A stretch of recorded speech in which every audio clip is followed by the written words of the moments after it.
สนับสนุนโดยหอมเย็นชื่นใจยาดมสมุนไพรตรามังกรทองจากอุ้ยอันโอสถ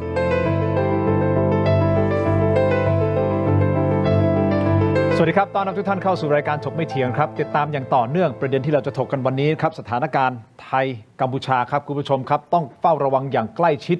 คุณผู้ชมครับต้องขอแสดงความเสียใจกับครอบครัวทหารกล้าของเราตอนนี้นะครับเพิ่มจำนวนเสียชีวิตทั้งหมด9รายแล้วนะครับเราไม่อยากให้ตัวเลขนี้มันเพิ่มขึ้นจากนี้นะครับคุณผู้ชมมีประชาชนพลเรือนเสียชีวิตนะฮะ4รายวันนี้มีการแถลงข่าวจากโฆษกกระทรวงกลาโหมนะครับมา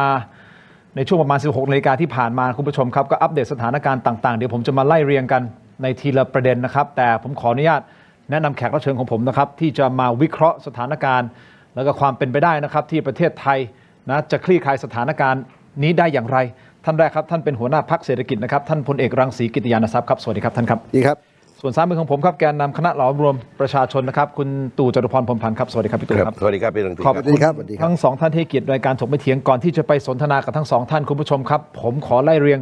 เหตุการณ์อัปเดตกันนิดนึงนะฮะจะได้รู้นะครับว่าตอนนี้สถานการณ์ล่าสุดเป็นอย่างไรเมื่อเวลาประมาณ 16 นาฬิกาที่ผ่านมาเมื่อสักครู่นี้นะครับศูนย์แถลงข่าวร่วมสถานการณ์ชายแดนไทยกัมพูชานะครับโดยท่านพลเรือตรีสุรสันต์คงสิริหรือว่าเซเมนนะท่านเป็นโฆษกกระทรวงกลาโหมท่านก็ได้แถลงสรุปสถานการณ์ภาพรวมเหตุการณ์ปะทะระหว่างทหารไทยกับกัมพูชานะครับซึ่งเริ่มต้นเมื่อเช้านี้ประมาณตี 4:35 นาทีนะครับของวันนี้ฝ่ายกัมพูชามีการเปิดฉากยิงด้วยอาวุธหนักไม่ว่าจะเป็น BM-21 ปืนใหญ่ประเภทต่างๆยังมีโดรนกามิกาเซ่ด้วยนะครับใน4พื้นที่ไม่ว่าจะเป็นช่องบกช่องอานม้าตาควายตาเมือนนะครับซึ่งทางฝ่ายไทยจำเป็นต้องตอบโต้กัมพูชาเพื่อผลักดันกองทัพกัมพูชาออกจากพื้นที่อธิปไตยของไทยไปขณะที่พื้นที่ของจังหวัดสุรินทร์ก็พบว่าทางฝ่ายกัมพูชาได้ยิงกระสุนปืนใหญ่เข้ามาตกในบ้านเรือนของประชาชนนะอยู่ที่อำเภอพนมดงรักก็คือตำบลบักไห่นี่นะครับบักใดขออภัยครับจังหวัดสุรินทร์ฮะทำให้บ้านเรือนได้รับความเสียหายซึ่งเสเม่นนะครับแถลงท่านพูดชัดเจนว่านี่เป็นการโจมตีของกัมพูชาที่เจาะจงเป้าหมายให้โดนพลเรือนฮะ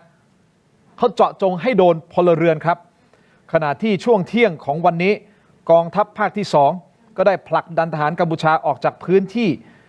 ของช่องระยีช่องปลดต่างของจังหวัดสุรินทร์และที่สำคัญคุณผู้ชมเสเม่นได้แถลงด้วยว่ามีประชาชนคนไทยเสียชีวิต4รายจากการได้รับผลกระทบจากเหตุการณ์ปะทะซึ่งทั้ง4รายมีโรคประจำตัวและบางรายเกิดจากอาการช็อกนะครับคุณผู้ชมขณะที่ทหารกัมพูชาที่อยู่แนวหน้าฮะทหารกัมพูชาฟังนะฮะเขาเสียขวัญอย่างหนักออกมาโพสต์ผ่านโซเชียลมีเดียคร่ำครวญถึงผู้นำกัมพูชาโดยระบุว่าการอยู่แนวหน้าทั้งหนักและเหนื่อยแถมยังเสี่ยงอันตรายเพราะยังมีการปะทะกันอย่างต่อเนื่องหนำซ้ำนะครับยังไม่มีแม้แต่เวลาจะต้มน้ำกินจึงต้องใช้ไข่เป็ดดิบกินประทังชีวิตฮะฟังเสียงครับมันจะได้มันโอเคบางโอ้ได้นี่คือปีกระชัยมันเป็นเลย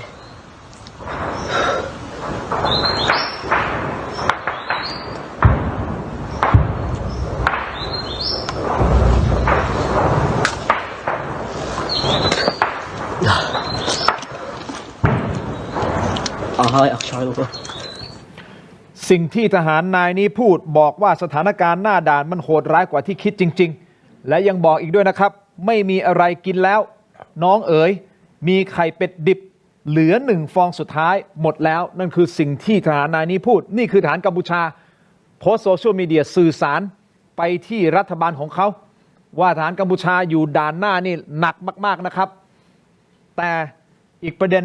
ที่เราต้องเฝ้าระวังก็คือ PHL-03 ฮะท่านพลเอกรังสี PHL-03 เป็นจรวดที่มีระยะยิงไกลได้ไกลถึง130 กิโลเมตรนะครับแล้วถ้าเขาเอามาประชิดชายแดนแล้วก็ท่านพลเอกรังสีฮะ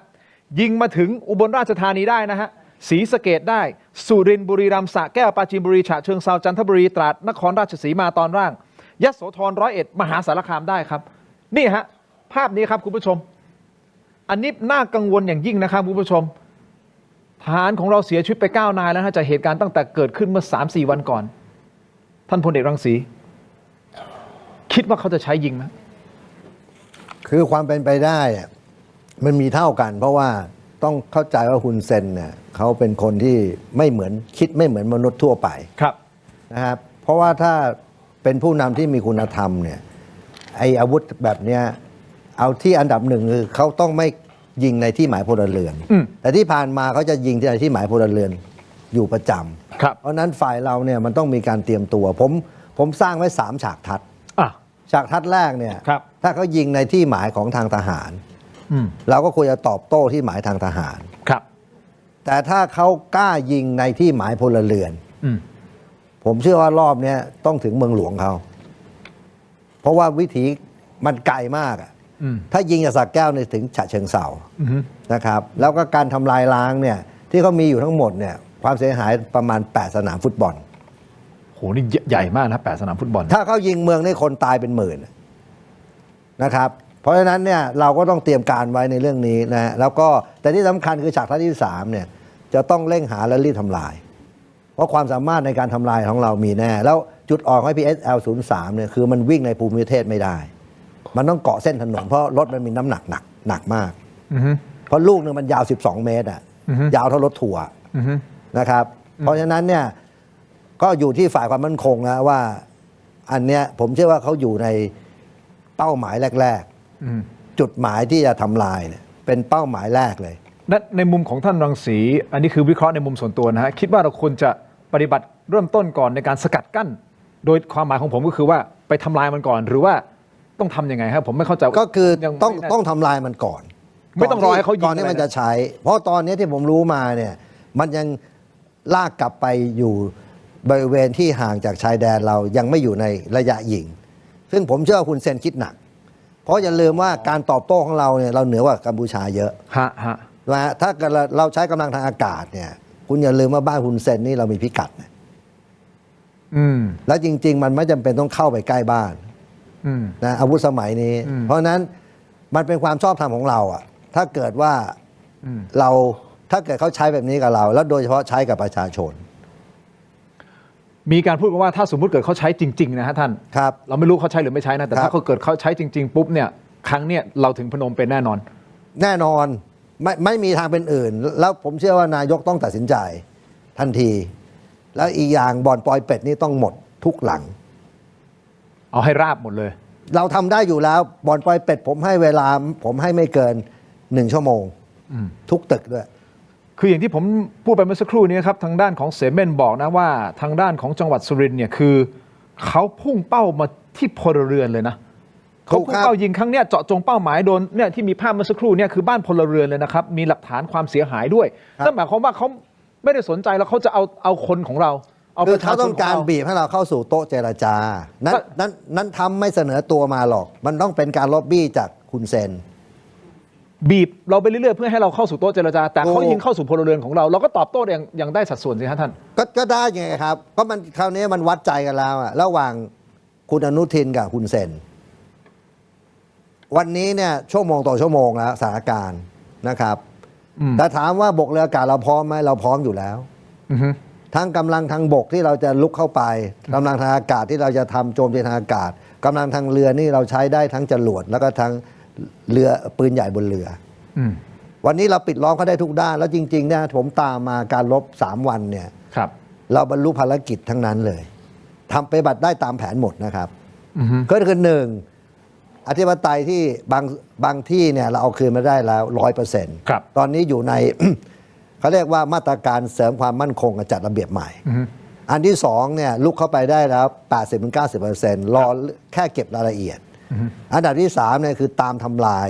ยุทโธปกรณ์ อย่างที่เราทำลายไอ้ตึกคาสิโนไป4 ตึกเนี่ยล่าสุดคือไอ้บ่อนท่าเส้นนะฮะ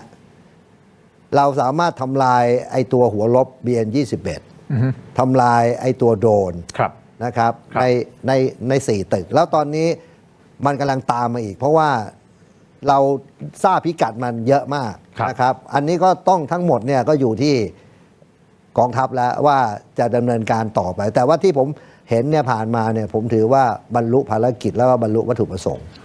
กองทัพผมเชื่อว่าพร้อมทุกเหล่าทัพอยู่แล้วในการที่จะปฏิบัติการในครั้งนี้ แต่คำถามคือรัฐบาลนายกรัฐมนตรี จ จะตัดสินใจยังไงเพราะท่านสูงสุดอำนาจในการที่จะตัดสินใจถูกต้องไหมครับมันต้องทำควบคู่กันไปทหารและทางฝ่ายของรัฐบาลคราวนี้ผมขออนุญาตตัดภาพมาที่คุณตู่จตุพรคุณตู่จตุพรในมุมของการเมืองด้วยและในมุมของคนที่เคยรู้จักกับคุณเซนด้วยเคยไปบ้านเขาเคยไปอะไรด้วยคิดว่า PHL 03เนี่ยคุณเซนจะบ้าคลั่งถึงขนาดกล้าสั่งยิงแล้วก็อาจจะมีโอกาสทำร้ายฆ่าประชาชนของเราเนี่ยเป็นหมื่นได้นะคือมันจะเป็นวิวัฒนาการเราดูผู้นำในโลกนี้ที่มีลักษณะคล้ายๆกันเขาจะสู้สุดชีวิตทั้งนั้นนะไม่ว่าจะเป็นกัดดาฟีซัดดัมฮุสเซนจะจบลงนะครับด้วยตัวยอมตายคือผมไม่เชื่อว่าคนแบบสมเด็จฮุนเซนเขาเนี่ยจะคิดหนีนะอ๋อเหรอฮะ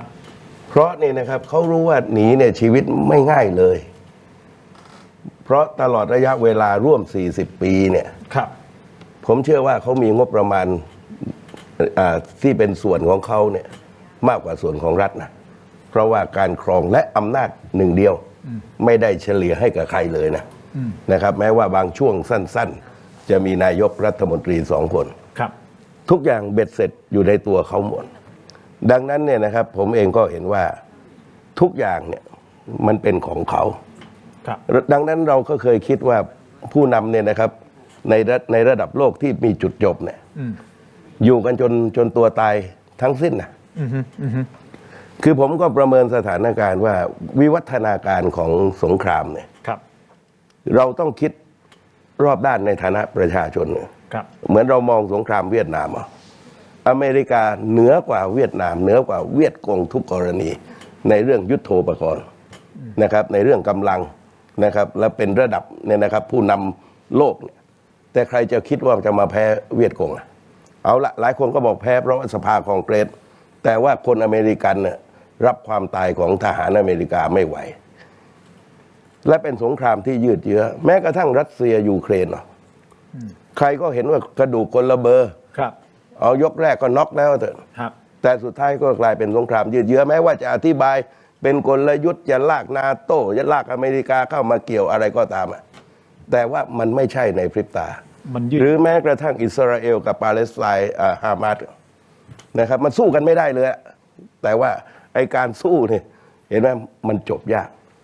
สงครามครั้งนี้เนี่ยนะครับเป็นสงครามปลายเปิดเราไม่รู้ว่าเนี่ยครับมันจะจบลงก่อนสิ้นปีหรือไม่นะครับมีการคิดว่าก่อนสิ้นปีนี้จะจบนะครับอาจจะเราจะได้ฉลองปีใหม่แต่ถ้าไม่จบมันข้ามปีไปเพราะนี่นะครับความเป็นผู้มีอำนาจหนึ่งเดียวของฮุนเซนเนี่ยตัดสินใจอะไรทุกอย่างแล้วเขาผ่านการรบกันมานะครับผ่านสนามพูดง่ายๆว่ารบจนเสียตาข้างกันมาแล้วดังนั้นเนี่ยนะครับผมเองก็เห็นว่ากองทัพไทยเนี่ยขณะนี้เหนือกว่าทุกประตูแต่เรากำลังจะสู้กับคนจนตรอกอยู่เหมือนกันนะและเนี่ยนะครับถ้าสงครามยืดเยื้อเนี่ยอันนี้ก็ต้องคิดอ่านกันเหมือนกันนาทีนี้เนี่ยครับที่เราเห็นก็คือว่าเขาก็ปรับวิธีการเหมือนกันนะครั้งนี้เนี่ยครับรบตลอดแนวแต่เราจะเห็นว่าความแตกต่างครั้งที่แล้วนี่บอมทีหลายร้อยบอมทีเป็นพันก็มีนะแต่ครั้งนี้นะครับ60-80นะตัวเลขเนี่ยนะครับที่ทางกองทัพรายงานดังนั้นเนี่ยนะครับผมเองก็เห็นว่าสงครามนี้อาจจะยืดเยื้อก็ได้ผมก็อยากให้จบนะแต่ว่าณขณะนี้เนี่ยครับว่ากว่าเขาจะตัดสินใจต้องไม่ลืมว่าคู่ของเขาคือพวกสแกมเมอร์เนี่ยมันพร้อมร่วมเป็นร่วมตายกับเขานะสแกมเมอร์มันเก่งเรื่องอะไรนะครับเพราะฉะนั้นภาษาระเบิดที่ว่านี้ถ้ามันต่อตรงเนี่ยนะครับไม่ต้องพึ่งพิกัดจีนเนี่ยไอ้นี่ก็คือความน่ากังวลต่อมาเนี่ยนะครับกองทัพเราพี่รังสีคงได้ข้อมูลจับทหารรับจ้างควบคุมไว้ได้2 คนแล้วนะพูดถึงทหารรับจ้างไม่ใช่เป็นชาวกัมพูชาไม่ใช่และมันจะไปสอดคล้องกับที่อาจารย์ปานเทพบัวพงษ์พันธ์ท่านโพสต์บอกว่าให้ระวังการบังคับโดรนของฝ่ายกัมพูชามีทหารรับจ้างจากต่างชาติมารับงานบินเข้าผ่านจับไทยคือปัญหาคือว่านักรบรับจ้างเนี่ยพูดตรงๆนอกจากอเมริกาแล้วจะมีชาติยุโรปทั้งยุโรปตะวันออกยุโรปตะวันตกและที่เราควบคุมตัวได้เนี่ยมันปรากฏการณ์อย่างชัดเจนคือเนี่ยนะครับต้องไม่ลืมว่าของมืดอาวุธก็ตลาดมืดนักรบก็รับจ้าง นะครับซึ่งมันมีกันอยู่แล้ว และเราก็จะแลเห็นว่าไอ้พวกนี้คือปัจจัยที่กองทัพไทยเนี่ยจะต้องรีบตัดสินใจอย่างใดอย่างหนึ่ง เพราะมันเป็นภัยคุกคามอย่างแรงความถนัดในแต่ละเรื่อง ซึ่งทางกัมพูชาไม่ถนัดไอ้พวกนี้ถนัด เพราะมันมาจากกวนมืดสแกมเมอร์อะไรพวกนี้มันมาครบ และพวกนี้เองมันพร้อมจะแปลสภาพของสงคราม มันเป็นเดิมพันเขาพวกนี้จะออกไปทำที่ประเทศไหนกันได้ ถ้าไม่ทำที่ประเทศนี้เพราะฉะนั้นต่างคนต่างเดิมพันเห็นไหมสมเด็จฮุนเซนก็เดิมพันทั้งตระกูลนะไม่ว่าลูกคุณมาเน็ตหลานเหลนหนุนเรียงกันเป็นตับหนุนะครับยากที่จะกลับมาและไม่รู้ว่าเอาละไปอยู่ต่างประเทศเขาก็ตามไปยึดทรัพย์เห็นไหมมันไม่ง่าย เพราะฉะนั้นคุณตู่กำลังจะบอกมองเกมไปว่ายังไงเขาสู้หัวชนฝาแน่นอนนะครับ ผมว่าเนี่ยครับเขาก็สู้แบบซัดดัมฮุสเซนแบบกัดดาฟีนั่นแหละ โอเค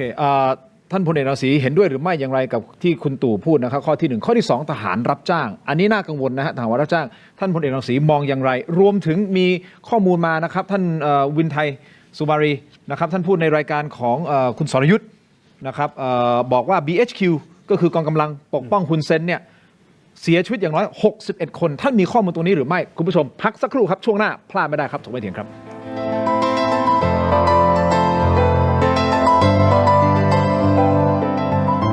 คุณมีอาการแสบท้องอาหารไม่ย่อยเพราะกรดไหลย้อนต้องวันเกิดออกฤทธิ์2 กลไกช่วยลดกรดในกระเพาะป้องกันกรดไหลย้อนกรดไหลย้อนวันไหนต้องวันเกิดยาบรรเทาอาการแสบร้อนกลางอกอาหารไม่ย่อยเนื่องจากกรดไหลย้อนและลดกรดในกระเพาะอาหารชนิดน้ำอ่านคำเตือนในฉลากก่อนใช้ยาดีขนาดนี้อย่ารอช้าสายเกมสายลงทุนสาย AI สายเทคต้องไม่พลาดลดราคาพิเศษให้ทันที 2,000 บาท BrainTech Tri Screen จอเสริมอัจฉริยะเปลี่ยนโน้ตบุ๊กธรรมดาให้ทำงานพร้อมกันได้ถึง 4 จอดีไซน์พับเก็บง่ายพกพาสะดวกมี 2 รุ่นให้เลือก 17,900 บาทสำหรับรุ่น 14 นิ้วและ 19,900 บาทสำหรับรุ่น 16 นิ้วสั่งซื้อออนไลน์ได้แล้ววันนี้เพียงค้น BrainTech Tri Screen หรือ Advice ทุกสาขาทั่วประเทศ BrainTech Tri Screen where thinking meets technology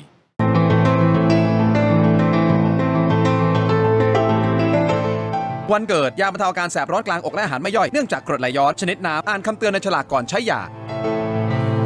กลับมาต่อนะครับถกไม่เถียงยังอยู่กับคุณตู่จตุพรแล้วก็ท่านพลเอกรังสีนะครับก่อนที่จะไปฟังท่านพลเอกรังสีวิเคราะห์เกี่ยวกับเรื่องของทหารรับจ้างนะฮะที่คุณตู่จตุพรบอกว่าวันนี้ควบคุมตัวได้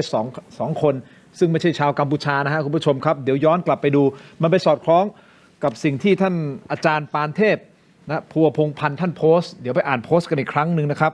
ท่านเขียนอย่างนี้ฮะเตือนด่วนระวังการบังคับโดรนของฝ่ายกัมพูชามีทหารรับจ้างจากต่างชาติรับงานบินเข้าผ่านจากไทยความหมายคือบินเข้ามาในประเทศไทยแล้วไปใช่ไหมชาวต่างชาตินี้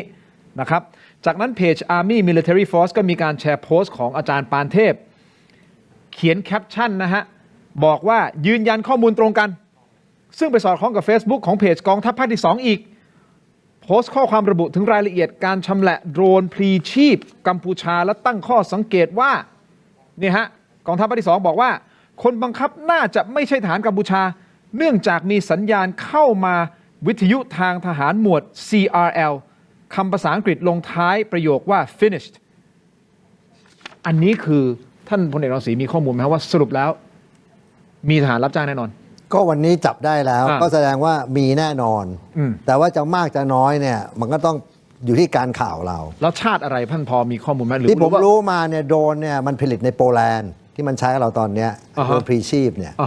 นะครับซึ่งมันเป็นไปได้ว่ามาจากตลาดมืดเพราะว่าไออาวุธที่มาจากตลาดมืดเนี่ยมันหลากหลายนะครับเพราะอย่างยูเครนเนี่ยที่มันได้รับการบริจาคจากนาโต้มันก็ไปขายกันเยอะแยะที่เขาจับได้นะครับเพราะฉะนั้นเนี่ยวันนี้ว่ามันอยู่ที่กองทัพเราแล้วว่าเรารู้แล้วว่าภัยคุกคามเราเนี่ยมันเพิ่มขึ้นมาก็คือมีนักรบต่างชาติคือพวกทหารรับจ้างที่เขาเรียกว่าอาซอฟเนี่ยอาซอฟเรียกอาซอฟได้เขาเรียกว่าเป็นศัพท์ว่าอาซอฟนี่คือพวกทหารรับจ้างคือเขาไม่ได้สนใจอะไรหรอกเขามีเงินมาปุ๊บเขาก็ทำตามที่ครับมันก็เป็นอาชีพหนึ่งอ่ะเอาว่าเป็นอาชีพหนึ่งที่เขารับจ็อบมาในหนึ่งภารกิจคุณมีเงินจ้างเขาก็ทำให้ซึ่งตอนที่รัสเซียรบกับยูเครนก็มีทหารรับจ้างเยอะแยะไปหมดในยูเครนนะเพราะว่ารัสเซียเนี่ยสู้กับนาโต้ไม่ได้สู้กับยูเครนนะครับแต่ว่านาโต้มาเนี่ยคือมาลักษณะคือเอาทหารรับจ้างมาทหารรับจ้างก็คือว่าเขาเป็นทหารหลัก แล้วก็ลาออกเหมือนกับเราส่งคนมารบที่ประเทศลาวอ่ะ สมัยก่อนเนี่ยนายทหารเราทั้งหมดต้องลาออกเขาเรียกว่าเป็นนักรบนิรนาม เหมือนกันทหารรับจ้างพวกนี้ก็อาจจะเป็นหน่วยที่อยู่ในประจำการทั้งยุโรปทั้งสหรัฐก็ทำลาออกมา แล้วก็มันจะเป็นบริษัท โอเค ที่เหมือนบริษัทยามของเราเนี่ย โอเค แล้วก็รับจ็อบมา ครับ ต่อรองกันแล้วก็แต่ว่าทำเป็นภารกิจ อย่างอันเนี้ยเขาอาจจะรับภารกิจมาคือมาใช้โดรน อย่างเดียว ถูก อย่างอื่นเขาไม่ยุ่งเขา ถูกฮะ ทำแค่ มัน โดรนอย่างเดียว มันแล้วแต่ตกลงว่าคุณจะจ้างเขาทำอะไร จ้างเข้ามาเป็นสไนเปอร์ จ้างเข้ามาวางระเบิด มันเป็นจ็อบนะครับ พูดถึงสไนเปอร์ก็มีการใช้สไนเปอร์ยิงเข้ามาเหมือนกันนะฮะใน ก็ธรรมดาครับเราเองก็มีเขาก็มีแต่วันนี้ผมบอกว่าสงครามเนี่ยมันเปิดแล้ว แล้วก็เขาเรียกว่าเป็นสงครามเต็มรูปแบบ คือรบในแบบเลย นี่ยังไม่รวมทั้งสงครามกองโจรนะรบในแบบก็คืออะไรใช้กำลังทั้งบกทางเรือทางอากาศ ใช้ทั้งปืนใหญ่ เครื่องบินจรวด ฮะ รถถัง ฮะ เครื่องยิงลูกระเบิด ครับ มันใช้ครบแล้วไง ท่านพลเอกรังสีบอกว่าทางกัมพูชาต้องคิดหนักเกี่ยวกับเรื่องของ PHL 03 ครับ คิดหนักมากถูกต้องไหมฮะ ครับ แต่คุณตู่จตุพรบอกว่ามันมีโอกาสนะว่าเขาสู้หัวชนฝา คือ วิวัฒนาการเรียงเข้าไป เลี้ยงไปเรื่อยๆจนสุดท้ายคือยังไงคือไม่หนีไปไหนแหละก็สู้จนวินาทีสุดท้ายมันจะเป็นอย่างนั้นหรือเปล่าฮะ คือหนึ่งว่าแบบนี้อาวุธของเราเนี่ยทางอากาศเนี่ยมันสามารถถึงตัวฮุนเซนนะสองเนี่ยจรวดแบบ PS03 ไม่ใช่เราไม่มีเรามีแล้วยิงไกลกว่ามันด้วย อืม นะครับ ครับ แล้วก็มีเนี่ยจำนวนเยอะกว่าเขา ครับ แต่ว่ามันต้องวัดใจว่าผมว่าฮุนเซนก็รู้คราวนี้ฮุนเซนคิดว่าคุมไหมที่จะยิงไอ้จรวดนี้เข้ามา แล้วเราตอบโต้แบบยับเยินคราวนี้ไม่ว่าจะทำเทอมอะไรคงไม่มีปัญญามาห้ามแล้ว อืม เกมเปิดอะนะครับ เพราะฉะนั้นก็เราก็รอดูต่อไป แต่ถามว่าวันนี้กองทัพเราพร้อมทุกรูปแบบอยู่แล้ว งั้นมีคำถามหนึ่งครับมันมีข้อมูลที่มันหลั่งไหลอยู่ในโลกออนไลน์นู่นนี่นั่นพอ PHL 03 ออกมาปุ๊บก็มีกันบอกเอ้ยเขายิงไม่ได้หรอกเพราะรหัสมันอยู่ที่คนที่ขายให้ ก็คือ รหัส ทุกคนบอกว่าจีนเนี่ยล็อกรหัสไว้ อัน แต่ นี้ ว่า มีความข้อเท็จจริงยังไงท่านพลเอก ไม่ผมคิดแบบนี้ คือการซื้อขายอาวุธเนี่ยไม่มีทางหรอกที่เขาจะล็อกอะไรไว้ ยกเว้นคือเขาไม่ขายเครื่องประกอบตัวนั้นมา ซึ่งมันเป็นไม่ได้ไงจรวดอ่ะมดซื้อจรวดมา แต่ยิงไม่ได้แล้วใครจะซื้ออ่ะ อืม เพราะอันเนี้ย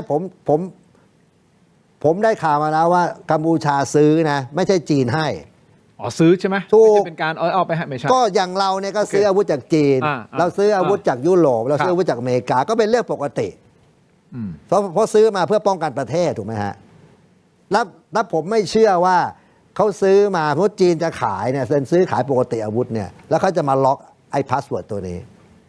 มันต้องซื้อทั้งหมดเหมือนเรา F16 อ่ะที่มีคนบอกว่าเอ้ยอเมริกาล็อกไว้ว่าเราจะใช้จรวดไม่ได้ ซึ่งมันไม่จริง ถ้าคุณทำแบบนี้ผมถามว่า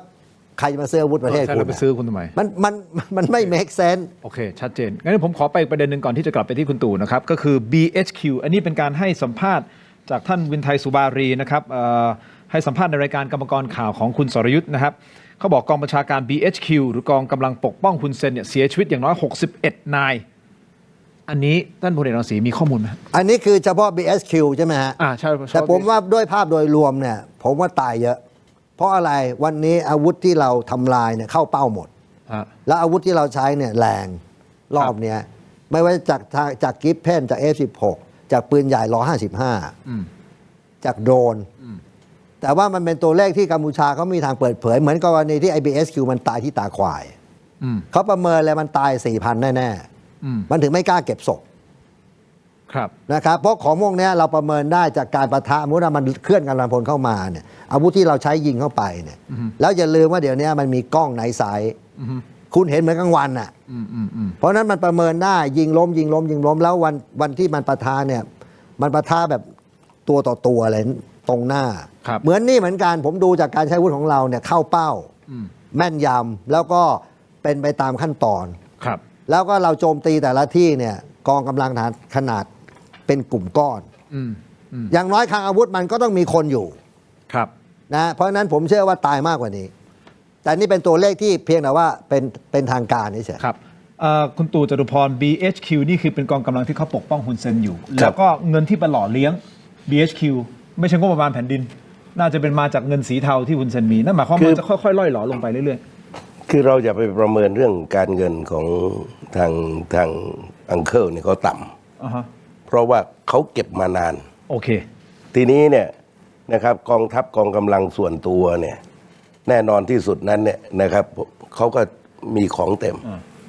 ส่วนเนี่ยนะครับรบกับเราก็ผลลัพธ์ก็ตามความที่เห็นนะครับ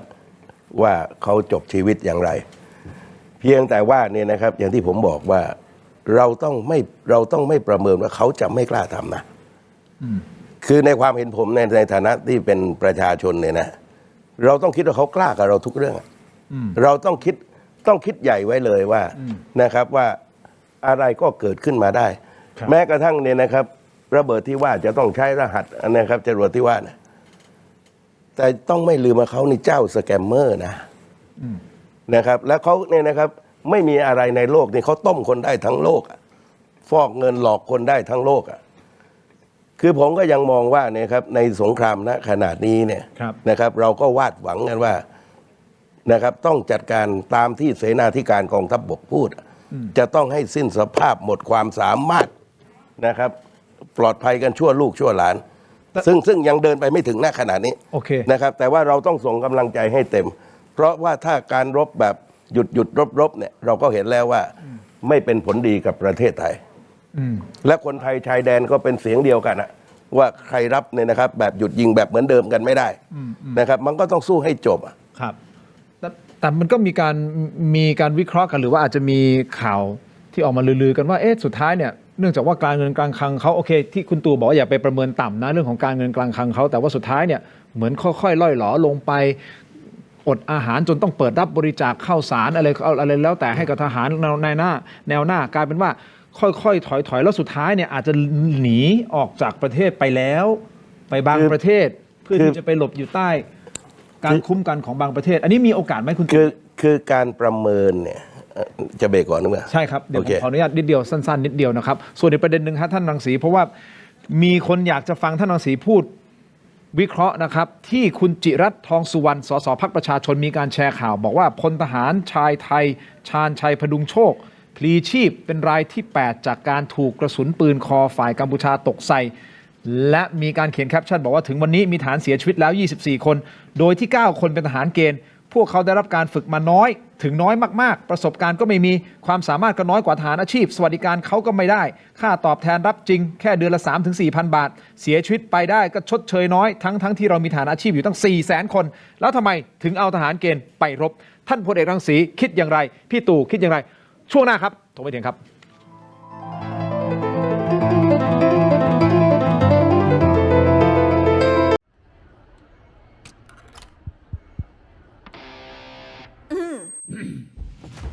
ไมบาซิน OTC รสส้มและรสมะนาว ยาอมบรรเทาอาการเจ็บคอช่วยระงับเชื้อในปากและลำคอจากเกรเตอร์ฟาร์มาโปรดอ่านคำเตือนในฉลากก่อนใช้ยา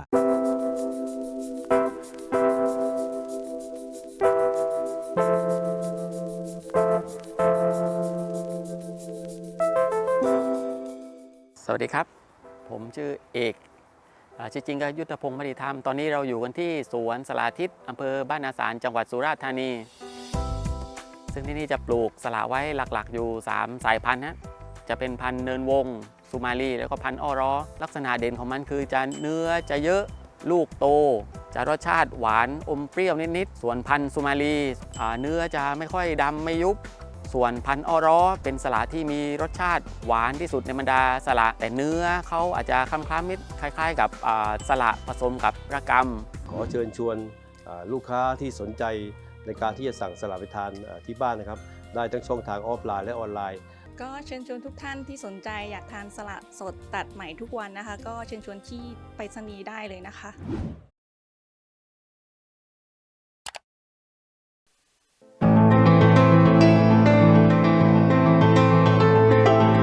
สนับสนุนโดย Lift Up Your Life สร้างสรรค์ความสุขให้ชีวิต Seagull Electric ยาท่าน้ำขาวหารคู่49 บาทฝาสีฟ้ามีตัวยาฟีนิลซาลิซิเลต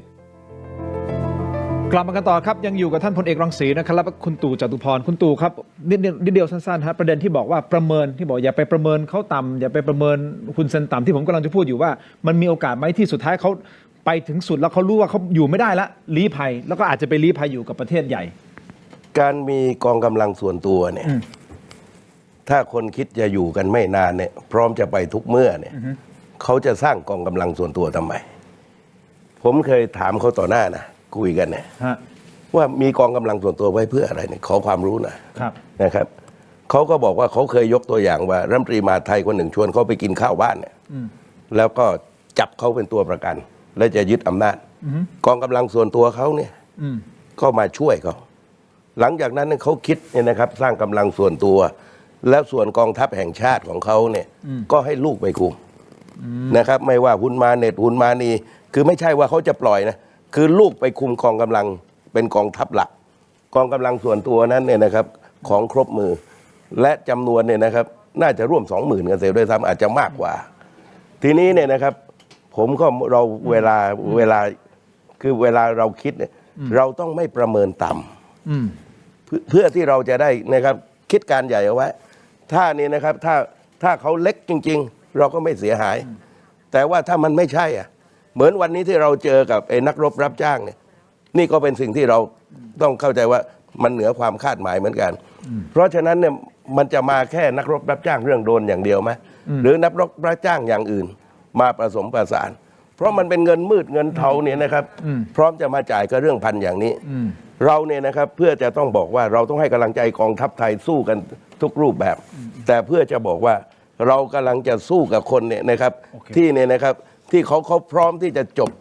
ชีวิตอยู่ในแผ่นดินเขาเหมือนกันเหมือนกับเราเนี่ยแหละผมไม่เชื่อว่าตัวของ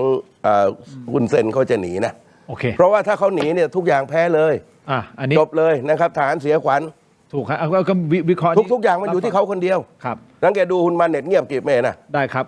อย่างนี้ครับคุณผู้ชมครับเดี๋ยวไปต่อกันที่ออนไลน์นะฮะเทโรดิจิทัลใน YouTube นะ Facebook ถกไม่เถียง Facebook เสีย7 SG News ครับเดี๋ยวเราจะไปถามท่านเพราะว่าท่านสสจิรัตน์ทองสุวรรณสสพรรคประชาชนก็มีการโพสต์ภาพนะแคปชั่นบอกว่าทหารเกณฑ์ทำไมเอาทหารเกณฑ์ไปสู้แนวรบด้านหน้าท่านคิดเห็นอย่างไรกับโพสต์ของท่านสสนี้แล้วก็รวมถึงคนไทยที่อยากจะกลับประเทศนะปรากฏว่าคนไทยเนี่ยกลับมาไม่ได้นะกัมพูชากลับไปสบายนะแต่คนไทยจะกลับมาเก็บเงินด้วยนะฮะต่อกันในออนไลน์ครับขอบคุณครับสวัสดีครับเจอกันในออนไลน์ถกไม่เถียงครับสวัสดีครับ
เราขอสดุดีวีรบุรุษทหารกล้าทุกนายนะครับที่ได้พลีชีพในการปกป้องอธิปไตยของประเทศไทยและแน่นอนต้องส่งกำลังใจให้กับพี่ๆน้องๆชาวทหารทุกท่านที่อยู่ด่านหน้าและอยู่ด่านหลังด้วยนะครับในการปฏิบัติการปกป้องอธิปไตยของไทยในครั้งนี้จริงๆมันเป็นเรื่องที่ไม่ควรจะเกิดขึ้นเลยถ้ากัมพูชาเคารพในกติกาเคารพในความเป็นมนุษย์แต่ไม่สิ่งที่กัมพูชาทำไม่ใช่มนุษย์ครับ นี่คือถกไม่เถียงในช่วงของออนไลน์คุณผู้ชมครับรับชมกันต่อเนื่องและยังอยู่กับแขกรับเชิญของผมทั้งสองท่านนะครับท่านหัวหน้าพรรคเศรษฐกิจครับท่านพลเอกรังสีกิติยานทรัพย์ท่านแกนนำคณะหลอมรวมประชาชนคุณจตุพรพรหมพันธ์นะครับคุณผู้ชมที่ชมรายการอยู่ณตอนนี้เรามีโหวตกันนะครับอยากให้คุณผู้ชมช่วยกันโหวตกันเข้ามาหน่อยคุณคิดว่าการสื่อสารภาครัฐต่อเหตุการณ์ไทยกัมพูชาเป็นอย่างไรซึ่งผมเห็นตัวเลขย้อนกลับไป 2-3 วันจนถึงเมื่อวานนี้แล้วเดี๋ยววันนี้เราจะมาดูกันนะครับว่าท่านคิดเห็นอย่างไรอยากให้ช่วยโหวตกันเข้ามาหน่อยแล้วผมรู้สึกไม่ได้รู้สึกคนเดียวนะว่าเป็นทิศทางที่ดีมากนะครับก็อยากจะให้คุณผู้ชมช่วยแสดงความคิดเห็นกันเข้ามาหน่อยในการโหวตเข้ามานะครับคุณผู้ชมแน่นอนเรายังคงติดตามสถานการณ์นี้อย่างใกล้ชิดมีหลากหลายประเด็นที่เราต้องวิเคราะห์กันและเราต้องระวังผมเชื่อท่านพลเอกรังสีอย่างมากในเรื่องของทหารไทยของเราทุกเหล่าทัพพร้อมทุกเหล่าทัพรู้ทุกเหล่าทัพพร้อมที่จะทำเพื่อประเทศชาติอันนี้ผมมั่นใจและแน่นอนทางด้านของรัฐบาลเองผมก็เชื่อนะครับว่ามีความตั้งใจในการที่จะทำเพื่อประเทศชาติที่ผ่านมาอาจจะเห็นว่ารายการของผมเนี่ยวิเคราะห์วิพากษ์วิจารณ์การทำงานของรัฐบาลในหลายๆประเด็นนะครับอันนี้ก็เป็นธรรมชาติแล้วครับไม่ว่าจะเป็นรัฐบาลไหนก็แล้วแต่ถ้าเราเห็นอะไรที่มันไม่ถูกต้องไม่อะไรก็ตั้งคำถามขึ้นมาผมไม่ได้ฟันธงไม่ได้เป็นคนตอบประชาชนเป็นคนตอบแต่ครั้งนี้ผมถามท่านทั้งสองท่านผมขออนุญาตเริ่มที่ท่านพลเอกรังสีก่อนอันนี้มันเป็นโอกาสที่ดีที่สุด Golden Period Window of Opportunity ของเราแล้วใช่ไหมครับในการจัดการปัญหาเรื่องของไทยกัมพูชาให้มันสิ้นซากไปถือว่าเป็นโอกาสที่ดีสุดของเราเพราะเนื่องจากว่า1กัมพูชาเนี่ยละเมิดปฏิญญาสันติภาพที่เพิ่งเซ็นมาหมาดๆ2เนี่ยกัมพูชาเป็นฝ่ายเริ่มยิงเราก่อน3เนี่ยวันนี้กัมพูชาทำร้ายพลเรือนเรา4เนี่ยกัมพูชาใช้พลเรือนเป็นโล่มนุษย์ในกรณีที่ใช้หมู่บ้านเอา BM-21 ไปยิงในหมู่บ้านคนซึ่งเอาถือว่าใช้มนุษย์เป็นโล่กำบังนะทั้งหมดนี้เนี่ยมันเป็นการกระทำที่ผิดสัญญาเจนีวานะผิดต่อเขาเรียกว่า สัจจวาจาแล้วโดยเฉพาะมีประเทศมหาอำนาจอย่างโดนัลด์ทรัมป์มาเป็นสักขีพยานก็แสดงว่าคุณเซนเนี่ยตบหน้าทรัมป์ตบหน้าอันวานะครับเพราะนั้นมันเป็นความชอบธรรมของเราอยู่แล้ววันนี้ที่เราจะต้องดำเนินการแล้วก็ตอบโต้และเป็นโอกาสที่ดีที่สุดก็เราถูกต้องชอบธรรมนะครับแล้ววันนี้เขาจะไปร้องเรียนกับโลกยังไงผมเชื่อว่าไม่มีใครฟังเพราะทุกอย่างก็เห็นกันหมดแล้วว่าเป็นยังไงแล้วกระทรวงการต่างประเทศเองนะฮะโดยท่านศิริศักดิ์พงษ์เกตแก้วท่านก็ออกมาพูดชัดเจนให้สัมภาษณ์กับสื่อหลายสื่อซึ่งเดี๋ยวเราจะมีสรุปประมวลนะครับว่าสื่อต่างชาติเขาพูดถึงสถานการณ์ไทยกัมพูชาอย่างไรครับอันนี้ต้องอย่างที่ผมชมท่านศิริศักดิ์ตั้งเมื่อวานนี้แล้วนะครับตั้งแต่ก่อนหน้านี้แล้วว่าท่านชัดเจนนะท่านออกมาแล้วท่านพูดชัดเจนเลยอันนี้คือสิ่งที่เราต้องการเห็นนั่นคือการสื่อสารที่ดีคุณตู่เห็นด้วยยังไงกับประเด็นที่ผมถามท่านพลเอกรังสีว่านี่คือโอกาสทองของไทยในการจัดการเรื่องนี้ให้สิ้นซากไปคือความจริงเนี่ยนะครับคือนับตั้งแต่สัญญาสันติภาพต่อเนื่องจากสัญญาหยุดยิงที่ไม่เคยเป็นจริงนั้นเนี่ยภูผาเหล็กเนี่ยนะครับซึ่งก็เป็นวันที่กองทัพไทยก็รอคอยเพราะนี่นะครับกองทัพไทยก็ต้องรอว่าให้เขาปฏิบัติการก่อนแล้วก็ตอบโต้คือนอกเหนือจากดินแดนนั่นก็คือเรื่องสแกมเมอร์แม้ว่าเนี่ยนะครับเราสามารถไปเอาดินแดนคืนมาได้แต่เราปราบสแกมเมอร์ไม่ได้นี่จะเป็นภัยคุกคามใหญ่นะครับและจะรุกหนักนะครับเพราะว่าฐานเดียวที่จะทำลายประเทศเราเรื่องสแกมเมอร์ได้ก็คือกัมพูชาดังนั้นเนี่ยนะครับเมื่อตัดสินใจรบครั้งนี้เนี่ยนะครับคือหมายความว่าพลีชีพเสียสละประเทศเนี่ยนะครับพร้อมทุกทิศทางเนี่ยนะครับให้การสนับสนุนเนี่ยก็ควรที่จะปิดบัญชีในเรื่องนี้เสียด้วยเพราะเนี่ยนะครับถ้าได้ดินแดนคืนแต่สแกมเมอร์ยังอยู่ภัยคุกคามก็ยังอยู่และเนี่ยนะครับผมเองก็ยังเห็นว่าการเดินเนี่ยนะครับไปตามทิศทางนะครับที่จะไปทำให้สิ้นสภาพหมดความสามารถจะต้องดำรงความมุ่งหมาย เราเองก็จะเห็นลีลาเหมือนประธานาธิบดีทำเนี่ย ครับ แน่นอนที่สุดคนไทยไม่อยากให้นายกไทยไปเจรจา และไปยอมตามเหมือนที่เคยยอม ครับ แม้กระทั่งอันวาอิบราฮิมก็ตาม อืม เพราะเนี่ยนะครับถ้าผู้นำไทยไปยอมเนี่ยนะครับเหมือนเช่นในอดีตนั้นเนี่ยคนไทยก็จะจัดการกับผู้นำไทยซะเอง ครับ แต่ที่น่าสังเกตก็คือว่า อะไรครับคุณ รอบนี้ประธานาธิบดีทำเนี่ยออก acting ลีลา แต่ไม่ยกหูโทรนะ ยังไม่โทร ยัง แต่เขาบอกเขาจะโทรนะฮะ ทำท่าว่าจะปกติเนี่ยครับก็จะยกหูแบบพรวดพราด อืม เราต้องดูว่าพวกนี้คิดอะไร ต้องเข้าใจว่าในภูมิภาคนี้นะครับระหว่างสหรัฐกับจีนเนี่ยเราต้องคิดเผื่อเหลือเผื่อขาดในการเล่นเกมอันนี้เหมือนกัน ครับ เพราะนี่นะครับทางการสหรัฐก็อาจจะประเมินว่าอย่างไรก็ตามนั้น นายกรัฐมนตรีไทยนะครับโทรมาเขาก็ต้องคุยนะครับแต่เขาทำตามไม่ได้ เพราะถ้าเขาทำตามเนี่ยคนไทยไม่ยอมเขาก็อยู่ไม่ได้ ฮะ แต่ว่าไอ้ลีลาเนี่ยนะครับความเป็นเจ้าโลกของอเมริกาเนี่ยเห็นไหมยึกยักกึกกักเห็นไหมคือถ้าเป็นครั้งที่แล้วโทรเลย ยกหู จัดการ โทร เลยทันที ครั้งนี้ทำท่าว่าจะคือเราเองก็ต้องประเมินเชกเช่นเดียวกันว่าเขากำลังคิดอะไร แล้วยิ่งไอ้บรรดานักรบรับจ้างเนี่ยนะครับสัญชาติอเมริกันก็มีเนี่ยเราต้องคิดมาก อันนั้น ในทุกมิติอะผมว่าเราต้องเผื่อเหลือเผื่อขาดไม่มีใครรักประเทศไทยจริงเท่ากับคนไทยหรอกเชื่อผมเถอะ ท่านพลเอกรังสีเห็นด้วยกับประเด็นนี้ไหมฮะเรื่องของโดนัลด์ทรัมป์ท่าทีของเขามันมีผลหรือมันบ่งบอกอะไรเป็นสัญญาณอะไรที่ท่านพอจะ ไม่ จับ ครับ ได้ ผมเป็นโดนัลด์ทรัมป์เนี่ยนะ อ่ะ ผมมาเป็นสักขีพยาน อ่ะฮะ แล้วอเมริกาคุณคิดว่าข่าวกรองเขามั่วเขาก็ต้องรู้ว่าไอ้กัมพูชามันยิงก่อน อ่ะฮะ อ่ะแล้วเท่ากับทรัมป์เนี่ย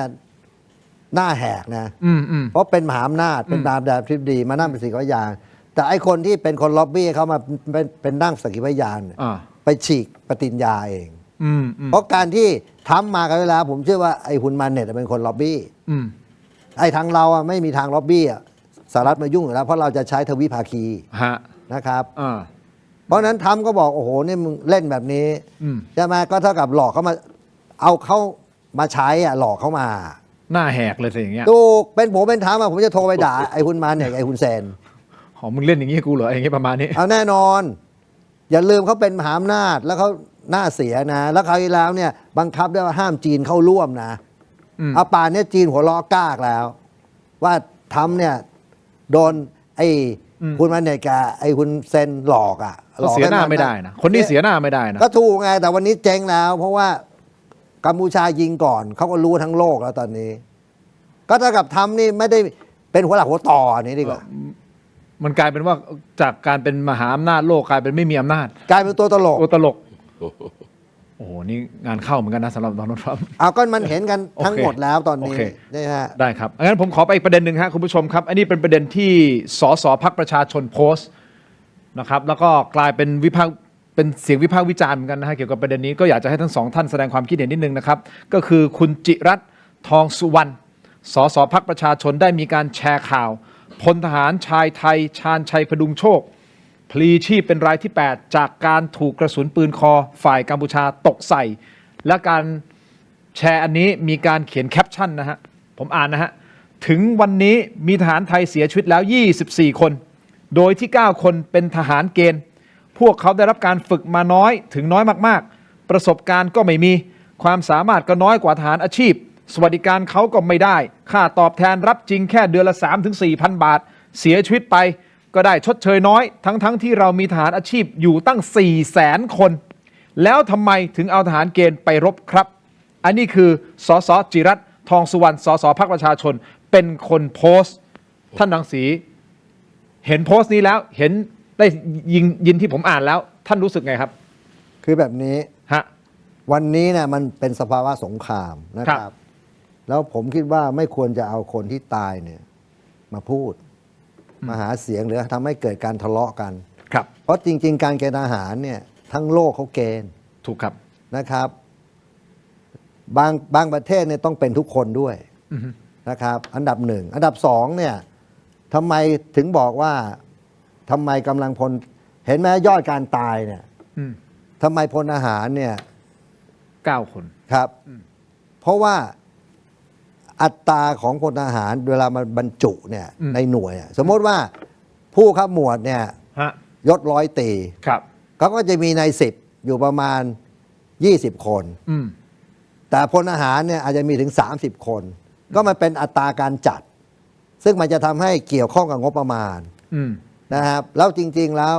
ความชำนาญของการทหารเนี่ยในหนึ่งหมวดเนี่ยไม่ว่าจะเป็นเหล่าลาบเหล่าม้าเหล่าช่างเหล่าปืนเนี่ย อืม เขามีการจัดสรรที่เหมาะสมอยู่แล้ว เพราะฉะนั้นกำลังพลที่เป็นระดับล่างเนี่ยมันต้องมากกว่าระดับผู้บัญชา แต่พูดถึงว่าในสนามรบเนี่ยความเสี่ยงเท่ากัน อืม นะครับเพราะว่าเวลามันยิงคอมายิงปืนใหญ่มายิงจรวดมาเนี่ยมันก็อยู่ในยุทธบริเวณเดียวกัน อืม ไม่ว่าจะเป็นในพันในร้อยจ่าใน10พลทหาร อืม นะครับแต่ว่าการที่นายทหารชั้นระดับล่างเนี่ยเสียชีวิตมากกว่า เพราะว่าอัตราการจัดเนี่ยเขามีนายทหารระดับล่างเยอะ ก็อย่างหนึ่งหมวดผมยกตัวอย่าง52 คนเนี่ย อืม เป็นร้อยตรีแค่คนเดียว อืม แต่เป็นระดับจ่าเป็นระดับใน10เนี่ยก็ประมาณสัก 40% อืม อีก 50%ก็เป็นกำลังพลทหาร มันคือระบบอยู่แล้วที่มันเป็นอย่างนี้ แล้วผมบอกให้ว่าในสนามรบอะไม่มีใครเก่งกับใครหรอก อืม โอกาสตายเท่ากัน ตั้งแต่นายพันจนมาถึงพลทหาร เพราะมันอยู่ในยุทธบริเวณเดียวกัน แล้วระเบิดเนี่ยรัศมีทำการมันไกล แต่แบบเนี้ยที่มาพูดแบบเนี้ยผมจะบอกให้ว่าไม่สมควร เพราะคุณเอาคนตายเนี่ยมาพูดดูเท่ ดูว่าคุณเนี่ยสงสารพลทหาร อืม อืม นะฮะเพราะว่าทุกประเทศอะอย่างยูเครนเนี่ยเขาเกณฑ์เด็กด้วย ฮะ ที่มาลบอะตอนเนี้ยทำไมคุณไม่ไปว่าเขาอะ อืม เนี่ยยูเครนเนี่ยวันเนี้ยเกณฑ์เด็กอะเพราะพวกผู้ใหญ่มันตายหมดอะ อืม แต่ของเราเนี่ยคือกฎหมายเป็นอย่างนี้ ครับ แล้วสมมติลบกันแบบเนี้ยถ้ากำลังพลเนี่ยมันเสียชีวิตเยอะๆเนี่ยถึงต้องใช้กองหนุนด้วยซ้ำไป กองหนุนก็คือใครก็คือคนที่ผ่านการเกณฑ์ทหารแล้ว หรือเรียนรอดอแล้ว ถ้ามันขาดแคลนก็ต้องทำนะครับเพราะฉะนั้นผมบอกให้ว่าคุณอย่ามาพูดแบบนี้ อืม เพราะวันนี้ประเทศเนี่ยกำลังเข้าสู่สภาวะสงคราม อืม นะฮะแล้ว อืม คุณกำลังเข้าใจผิด ว่าทำไมคุณไม่ใช้คนที่มีความชำนาญมารบ อืม ผมจะบอกให้ว่าในสนามรบอะไม่ว่าจะเป็นในพันนะจนถึงพลทหารเนี่ย ฮะ ความเสี่ยงเท่ากันหมด อืม เพราะเวลาจรวดและกระสุนหรือ มันไม่ได้เลือก ปืนข้ามาเนี่ยมันไม่ได้บอกว่าให้ต้องยิงกับพลทหาร แล้วมันก็อยู่ในพื้นที่เดียวกันคุณเข้าใจไหม อืม นะเพราะฉะนั้นคุณอย่ามาใช้แบบนี้ เพราะว่าวันนี้บ้านเมืองเราต้องการความสามัคคี ครับ นะแล้วคุณ โอเค เป็นสภาเป็นสสด้วยคุณไม่ควรจะมาพูดแบบนี้นะครับ อ่ะคุณตู่คิดเห็นไงครับประเด็นนี้ คือผมไม่เข้าใจว่าเขาจะแกว่งปากหาอะไร อ๋อแล้วอย่างนี้ อ่ะ จะหามือจะหาเท้าหรือจะหาอะไรก็คือความหมายคือว่า โพสต์ทำไม เพราะเนี่ยนะครับในการสู้รบแล้วก็มีความตาย การบาดเจ็บความสูญเสียอยู่ตลอดเวลา ครับ การเป็นนักการเมืองพรรคการเมืองเนี่ยต้องรู้จักคำว่ากาลเทศะโดยเฉพาะเรื่องที่เกี่ยวข้องกับชาติบ้านเมือง อือฮึ ถ้าอยู่ต่อหน้าก็จะด่าต่อหน้า อือฮึ เพราะนี่นะครับ อย่างไรก็ตามเนี่ยเมื่อมันมีศึกเหมือนยุคผมอะ อืม นะครับ ผมในตอนเด็กๆเนี่ยตอนที่ทหารยังต้องรบกับพรรคคอมมิวนิสต์กองทัพปลดแอกเนี่ย อืม ในหมู่บ้านเนี่ยนะครับเกณฑ์ทหารสมมุติว่าได้สัก10 คน20 คนในหมู่บ้านเนี่ย อืม จะกลับมาได้เกิน10ก็เก่งแล้วนะ อือฮึ และคนที่ได้จับได้ใบแดงเป็นส่วนใหญ่หนึ่งไอ้พวกมีเมียมีลูกแล้ว ฮะ สองพระที่ไปบวช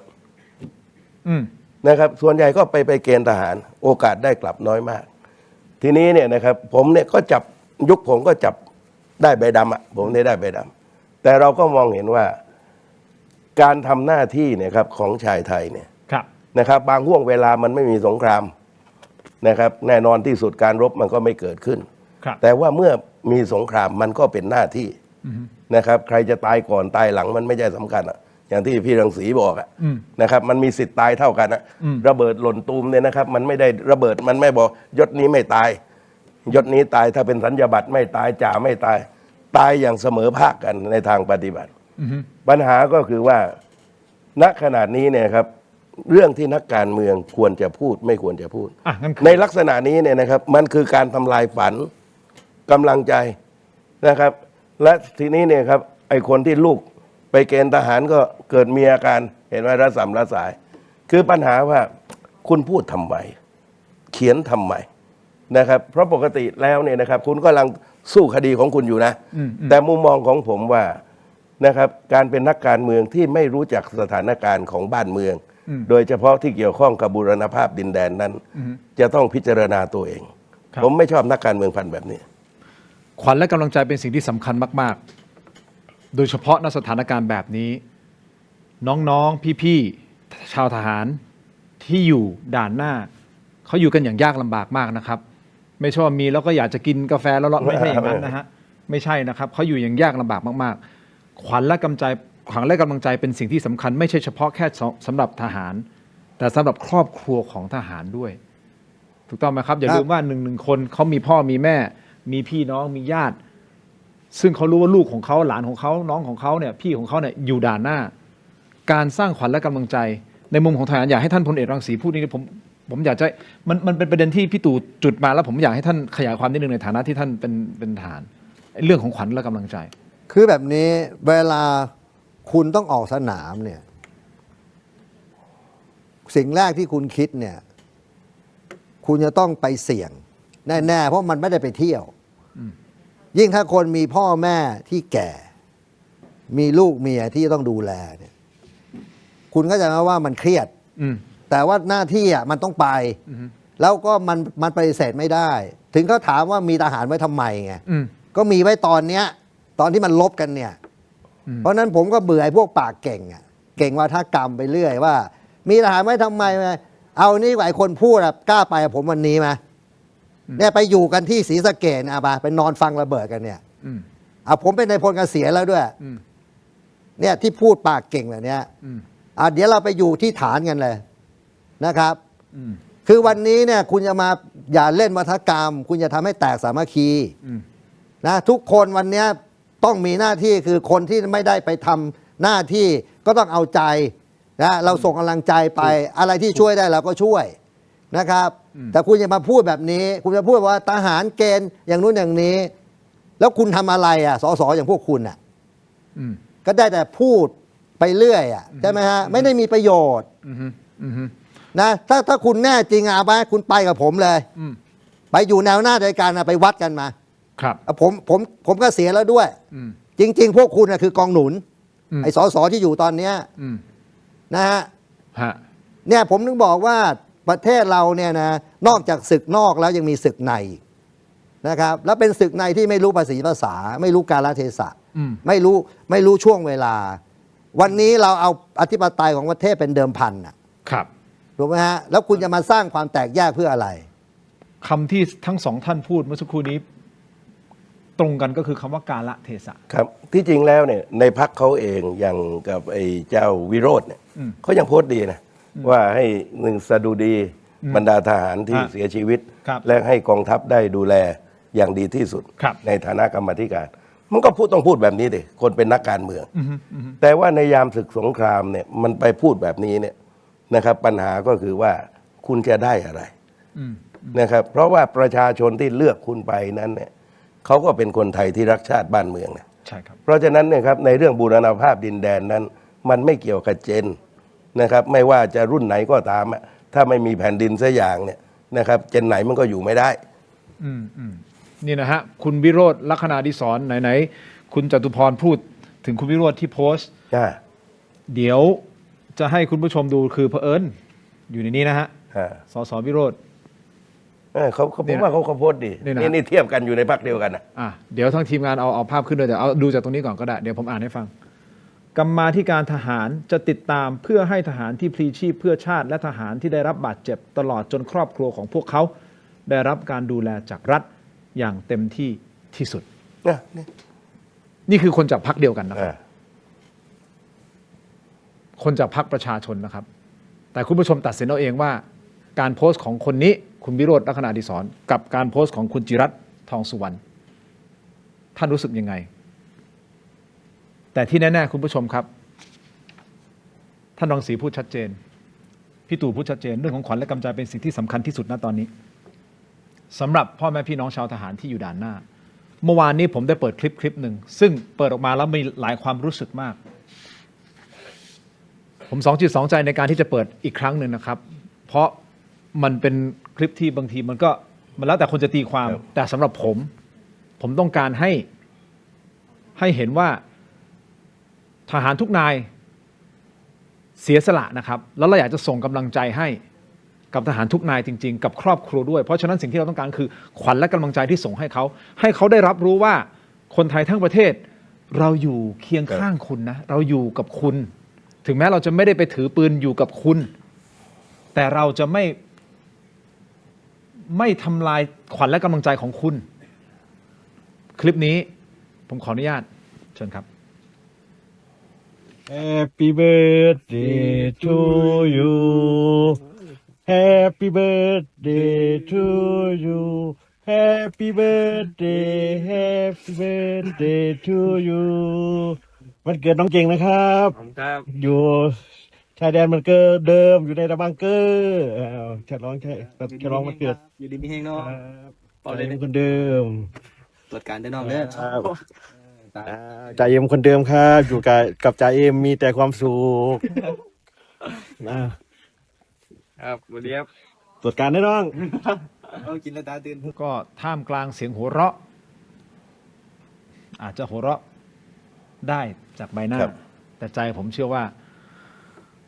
ก็กังวลใจเนาะเพราะเราก็ไม่รู้ว่าอีระเบิดมันจะลงเมื่อไหร่จะโดนยิงเมื่อไหร่จะได้กลับบ้านหาครอบครัวหรือไม่นี่แหละครับเราต้องส่งกำลังใจไปครับ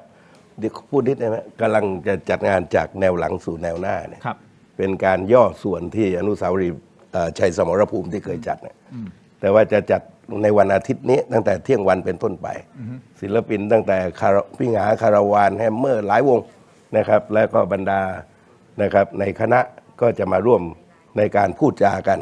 เพื่อจะส่งกำลังใจให้นะครับที่สำนักงานพีทีวีรามอินทรา40 แยก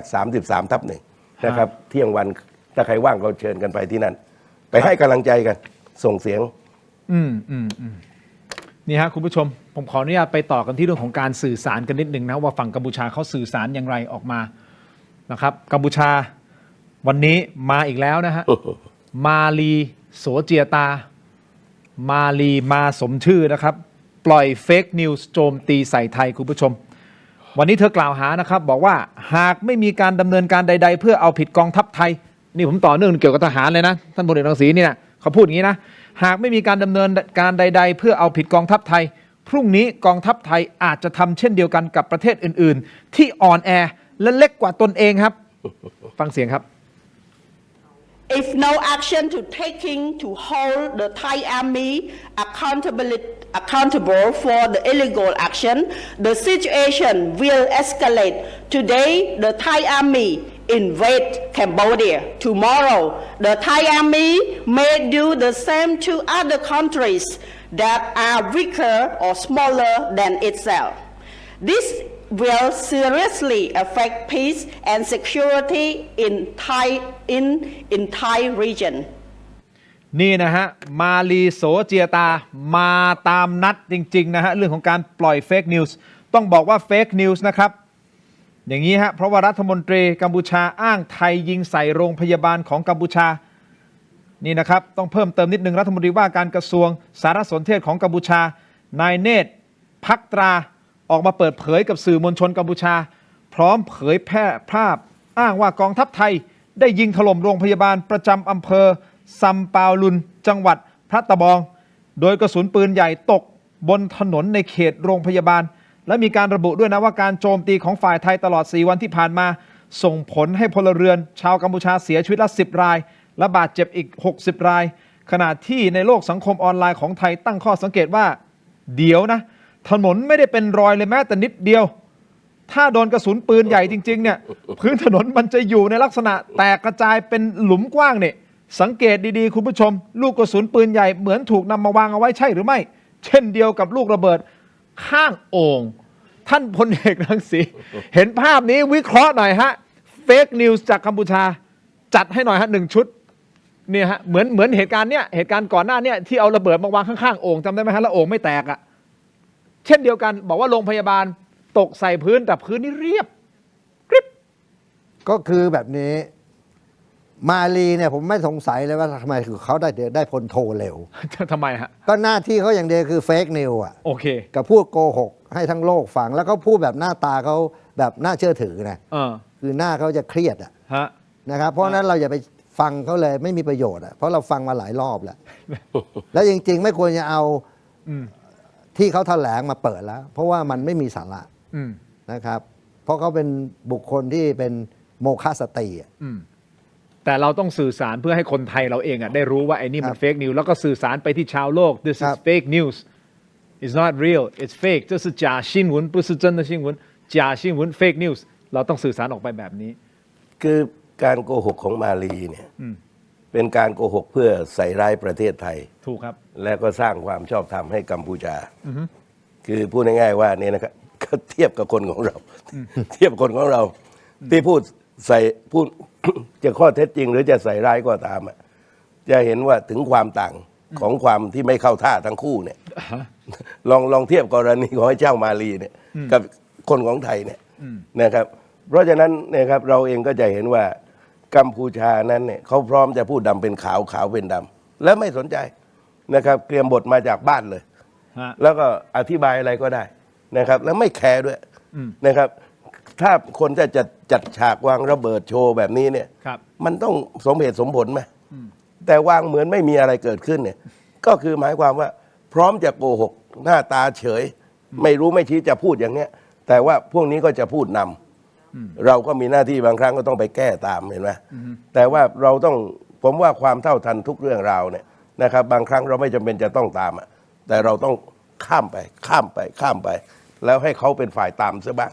ผมว่าการสื่อสารที่ดีเนี่ยมันต้องเป็นแบบนั้นนะเราต้องเป็นคนจุดประเด็นไม่ใช่ตามประเด็นถ้าตามประเด็นก็จะตามอยู่เรื่อยๆไอ้นู่นก็หย่อนโกหกเรื่อยๆเราก็ตามแก้พอแก้เรื่องนี้มันหย่อนใหม่อีกแล้วนะครับเพราะฉะนั้นเราต้องเป็นจุดประเด็นนำประเด็นทุกเรื่องโดยเฉพาะในสมรภูมิอันนี้ครับคุณตู่ครับคำถามเดียวที่ผมจะถามท่านรังสีเช่นเดียวกันนะครับก็คือว่าถ้าสมมุติเกิดมีการ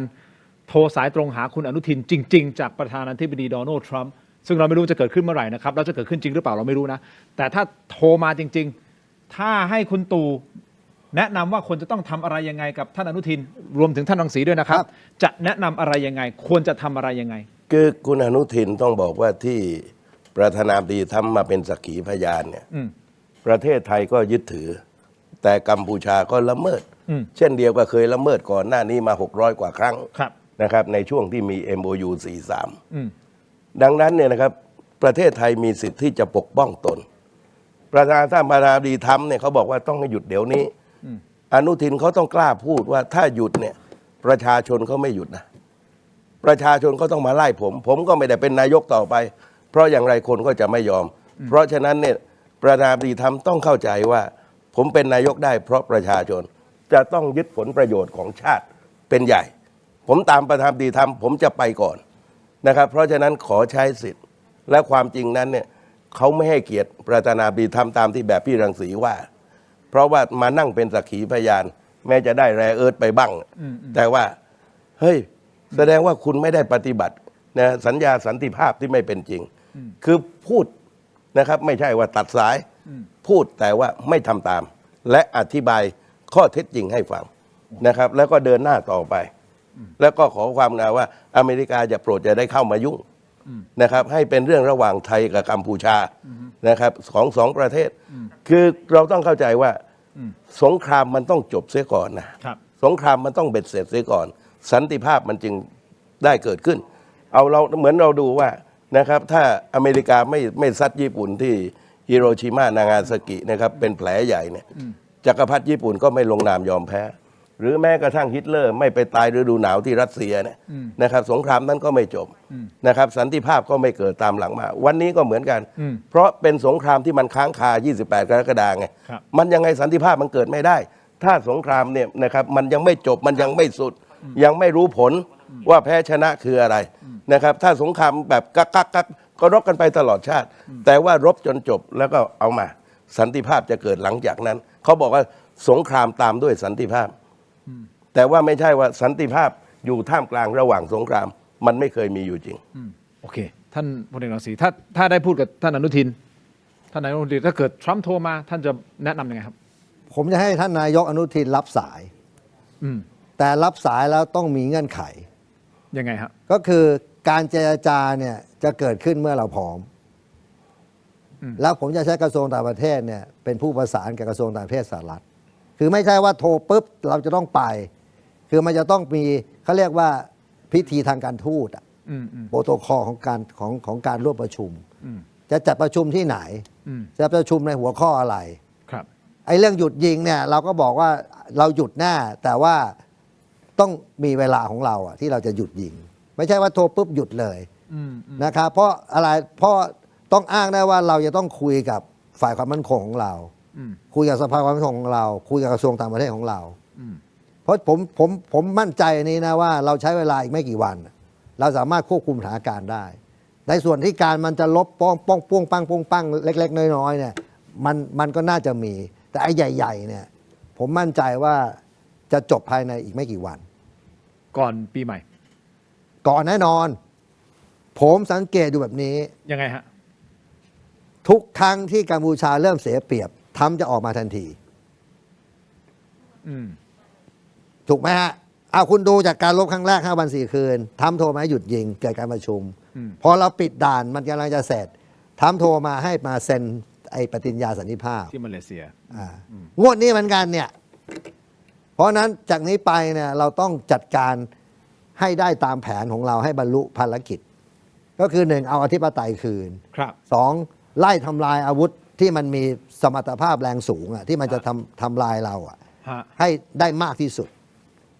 อ๋อ นะครับเพราะยังไงอะผมเชื่อว่ามันทุกอย่างมันต้องจบที่โต๊ะเจรจาแต่ว่ามันต้องจบในขณะที่ว่าเราต้องควบคุมสนามรบได้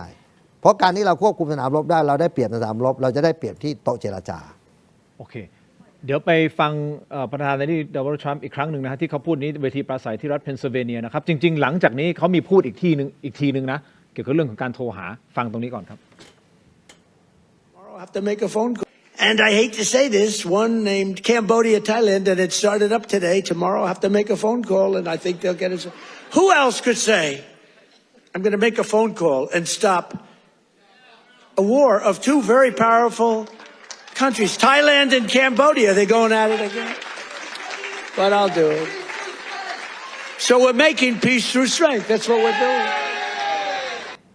นั่นก็คือสิ่งที่ท่านพูดนะครับก็ทั้งสองท่านก็แนะนำไปแล้วว่าควรจะเป็นยังไงนะถ้าเขาโทรมาจริงๆนะครับแต่ผมขอไปอีกประเด็นหนึ่งนะอันนี้เป็นประเด็นสำคัญเหมือนกันก็คือเรื่องของทางด้านของเอกอัครราชทูตกัมพูชาประจำ UN นะอันนี้คือนายคุณแก้วเชียร์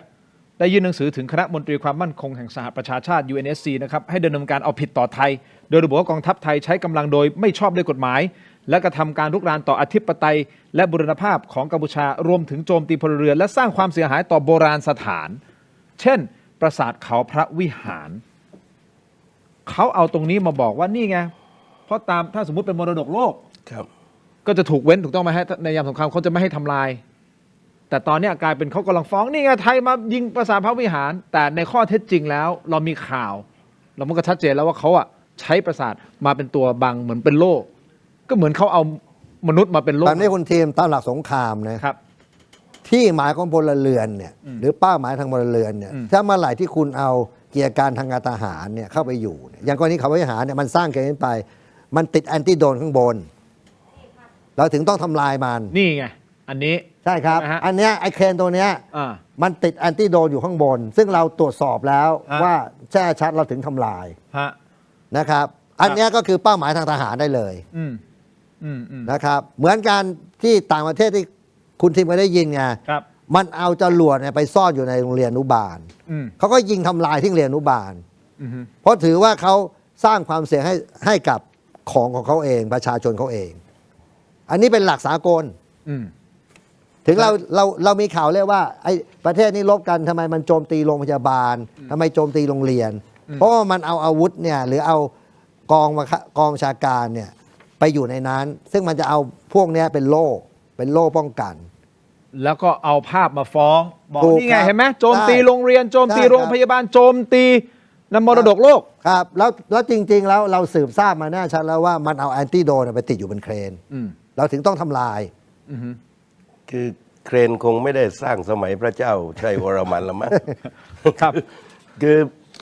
มันไม่คือการซัดของไทยเนี่ยไม่ใช่ซัดเข้าในตัวปราสาทพระวิหารแต่เป็นเครนซึ่งอยู่บริเวณใกล้เคียงในชีวิตผมนี่ขึ้นไปปราสาทพระวิหารสัก2 ครั้งเนี่ยผมเข้าใจชัยภูมิเพราะเดินดูนะครับในพื้นที่ที่เดินกันได้ นะครับเพราะฉะนั้นกองทัพไทยย่อมมีสิทธิ์นะครับในการปกป้องตนนะครับและก็ไม่ใช่ตัวประสาทเป็นเพียงแค่เครนนะครับที่เป็นภัยคุกคามกับเรา นี่นะชัดเจนนะไอ้ประเด็นนี้ชัดเจนนะครับคุณผู้ชมครับผมขอไปอย่างนี้ได้ไหมฮะมาดูมุมสื่อกันนิดนึงได้ไหมฮะคุณโบมุมสื่อนอกนะครับสื่อนอกนะครับ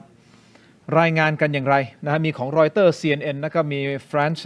24นะครับมาทีละสื่อเลยนะรอยเตอร์ก่อนแล้วกันนะครับเขาพาดหัวข่าวทั้งหมดเราจะเห็นว่าสื่อต่างชาติมองเรื่องนี้เหมือนกำลังรออะไรบางอย่างหรือเปล่า Thailand and Cambodia keep fighting across contested border ahead of expected Trump calls ความหมายคือไทยกับกัมพูชาใช่ไหมฮะก็สู้รบกันนะครับในตามแนวชายแดนเพื่อที่จะรอว่าอาจจะมี expected Trump calls ก็คือความหมายคือการโทรศัพท์จากประธานาธิบดีโดนัลด์ทรัมป์เพื่อที่จะยุติศึกหรือไม่พระเอกขี่ม้าขาวทรัมป์ประมาณนั้นนะครับนี่คือรอยเตอร์ใช่ไหมไปดู CNN หน่อยครับต่อกันที่ CNN ครับคุณผู้ชมนิดเดียวสั้นๆ Thailand and Cambodia are fighting again leaving a Trump brokered peace agreement on brink of collapse what happened ไทยและกัมพูชาเกิดความขัดแย้งอีกครั้งทำให้ข้อตกลงสันติภาพที่ทรัมป์เป็นคนไกล่เกลี่ยใกล้จะพังทลายเกิดอะไรขึ้นนี่คือ CNN ไปต่อกันที่ France 24ของฝรั่งเศสนะ France 24ว่าไงฮะมาแล้วครับ deadly Thailand Cambodia border clashes intensify ahead of expected Trump call นะครับนี่ฮะการปะทะระหว่างไทยกัมพูชาทวีความรุนแรงขึ้นในวันพฤหัสบดีตามแนวชายแดนเนี่ยนี่คือพาดหัวข่าวคือทวีความรุนแรงขึ้นในวันพฤหัสบดีก่อนที่ประธานาธิบดีโดนัลด์ทรัมป์จะโทรศัพท์หาทั้งสองฝ่ายความหมายคือสื่อต่างชาติกำลังดูอยู่ว่าเฮ้ยไอ้ไทยกัมพูชามันจะหยุดได้ด้วยคนกลางใช่ไหมคือผมว่าเขา เนี่ยเขาเหมือนโปรยมาให้เป็นอย่างนั้นไม่ถ้าผมอ่านจริงๆนะเขาดิสเครดิตทำนะอันเนี้ยตีความเป็นอย่างนั้นถูกครับเพราะว่าแบบนี้เขาเล่าเลยว่ามีการปะทะกันซึ่งการปะทะกันระหว่างไทยกับกัมพูชาเนี่ยทำเองเนี่ยเป็นคนที่เจรจามารอบแล้วก็แสดงว่าทำเนี่ยหมดมนขังผมมองแบบนั้นนะพี่ตู่คิดแค่เรื่องของพาด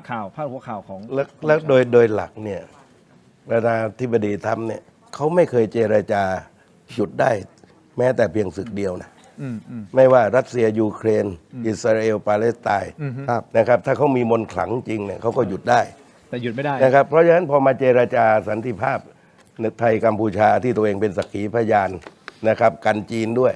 นะครับอันวาก็ได้โชว์กันมานั้นก็เห็นอยู่แล้วว่าฝีมือเขาเสมอต้นเสมอปลายนี่ก็ผลลัพธ์ไม่ต่างกันโอเคครับคุณผู้ชมผมขอไปประเด็นหนึ่งนะนี่คือภาพรวมๆของต่างชาติที่2ท่านก็ให้ความคิดเห็นแต่อันนี้ประเด็นนี้สำคัญเพราะมันเกี่ยวข้องกับพ่อแม่พี่น้องชาวไทยประมาณ 6,000 คนนั่นนี่คือตัวเลขของท่านโฆษกตม.ตำรวจตรวจคนเข้าเมืองนะครับเป็นตัวเลข 6,000 คนคืออย่างนี้ฮะวันนี้ครับที่ด่านอรัญญประเทศปอยเปตผู้สื่อข่าวรายงานเข้ามาบอกว่าชาวกัมพูชาจำนวนมากนะสามารถเดินทางกลับประเทศได้ตามปกตินะท่านรังสีคุณตู่ครับแต่ปัญหาอยู่ที่คนไทยครับคนไทยที่ต้องการกลับเข้ามาที่ประเทศของเรากลับบ้านมาเนี่ยไม่ถูกปล่อยตัวครับก็คือตามเวลาที่นัดหมายไว้ตอน 10 โมงเช้าทั้งที่ฝั่งไทยเตรียมพร้อมทุกอย่างแล้วมีรายงานว่าเจ้าหน้าที่กัมพูชาบางส่วนนะฮะเรียกเก็บเงินจากคนไทยทำให้ขั้นตอนมาล่าช้าแม้ภายหลังฝ่ายกัมพูชาจะยืนยันว่าจะปล่อยตัวโดยไม่เก็บค่าใช้จ่ายใดๆทั้งสิ้นแต่จนถึงช่วงบ่ายก็ยังไม่มีการส่งตัวคนไทยกลับมาขณะที่เมื่อช่วงเวลาประมาณ 16 นาฬิกาที่ผ่านมาเมื่อสักครู่นี้นะครับท่านพลเรือตรีสุรสันต์คงสิริโฆษกกลาโหมนะฮะก็คือเสเม่นอัปเดตความเคลื่อนไหวสถานการณ์ชายแดนไทยกัมพูชาก็พูดถึงประเด็นนี้ว่าทางการไทยกำลังอำนวยความสะดวกโดยกระทรวงการต่างประเทศนะฮะประสานไปยังกระทรวงการต่างประเทศของกัมพูชาเพื่อช่วยให้คนไทยที่ตกค้างอยู่ฝั่งกัมพูชาได้กลับภูมิลำเนาโดยเร็วจะกักตัวคนไทยไว้ทำไมครับพลเอกรังสีไม่คือแบบนี้กัมพูชาเนี่ยเขาจะใช้เล่ห์เหลี่ยมแบบนี้อยู่ตลอดเวลาแล้วก็พูดง่ายๆว่าเขาละเมิดทุกอย่างนะเพราะนั้นเราต้องทำใจแล้วอะนะครับตอนเนี้ยทำอย่างอื่นไม่ได้อะก็ขนาดข้อตกลงที่เราทำกับเขาละเมิดต้อง600 กว่าครั้งและเพิ่งเซ็นปฏิญญาสันติภาพหยกล่าสุดก็ละเมิดทุกอย่างทั้งไม่ปราบสแกมเมอร์ทั้งวางระเบิดทั้งเคลื่อนย้ายกำลังนะครับหมดทุกอย่างเพราะนั้นเราไม่ต้องสงสัยหรอกไอ้เรื่องเนี้ยนะครับไอ้ที่ว่าจะออกจากด่านแล้วต้องเก็บเงินด้วยเนี่ย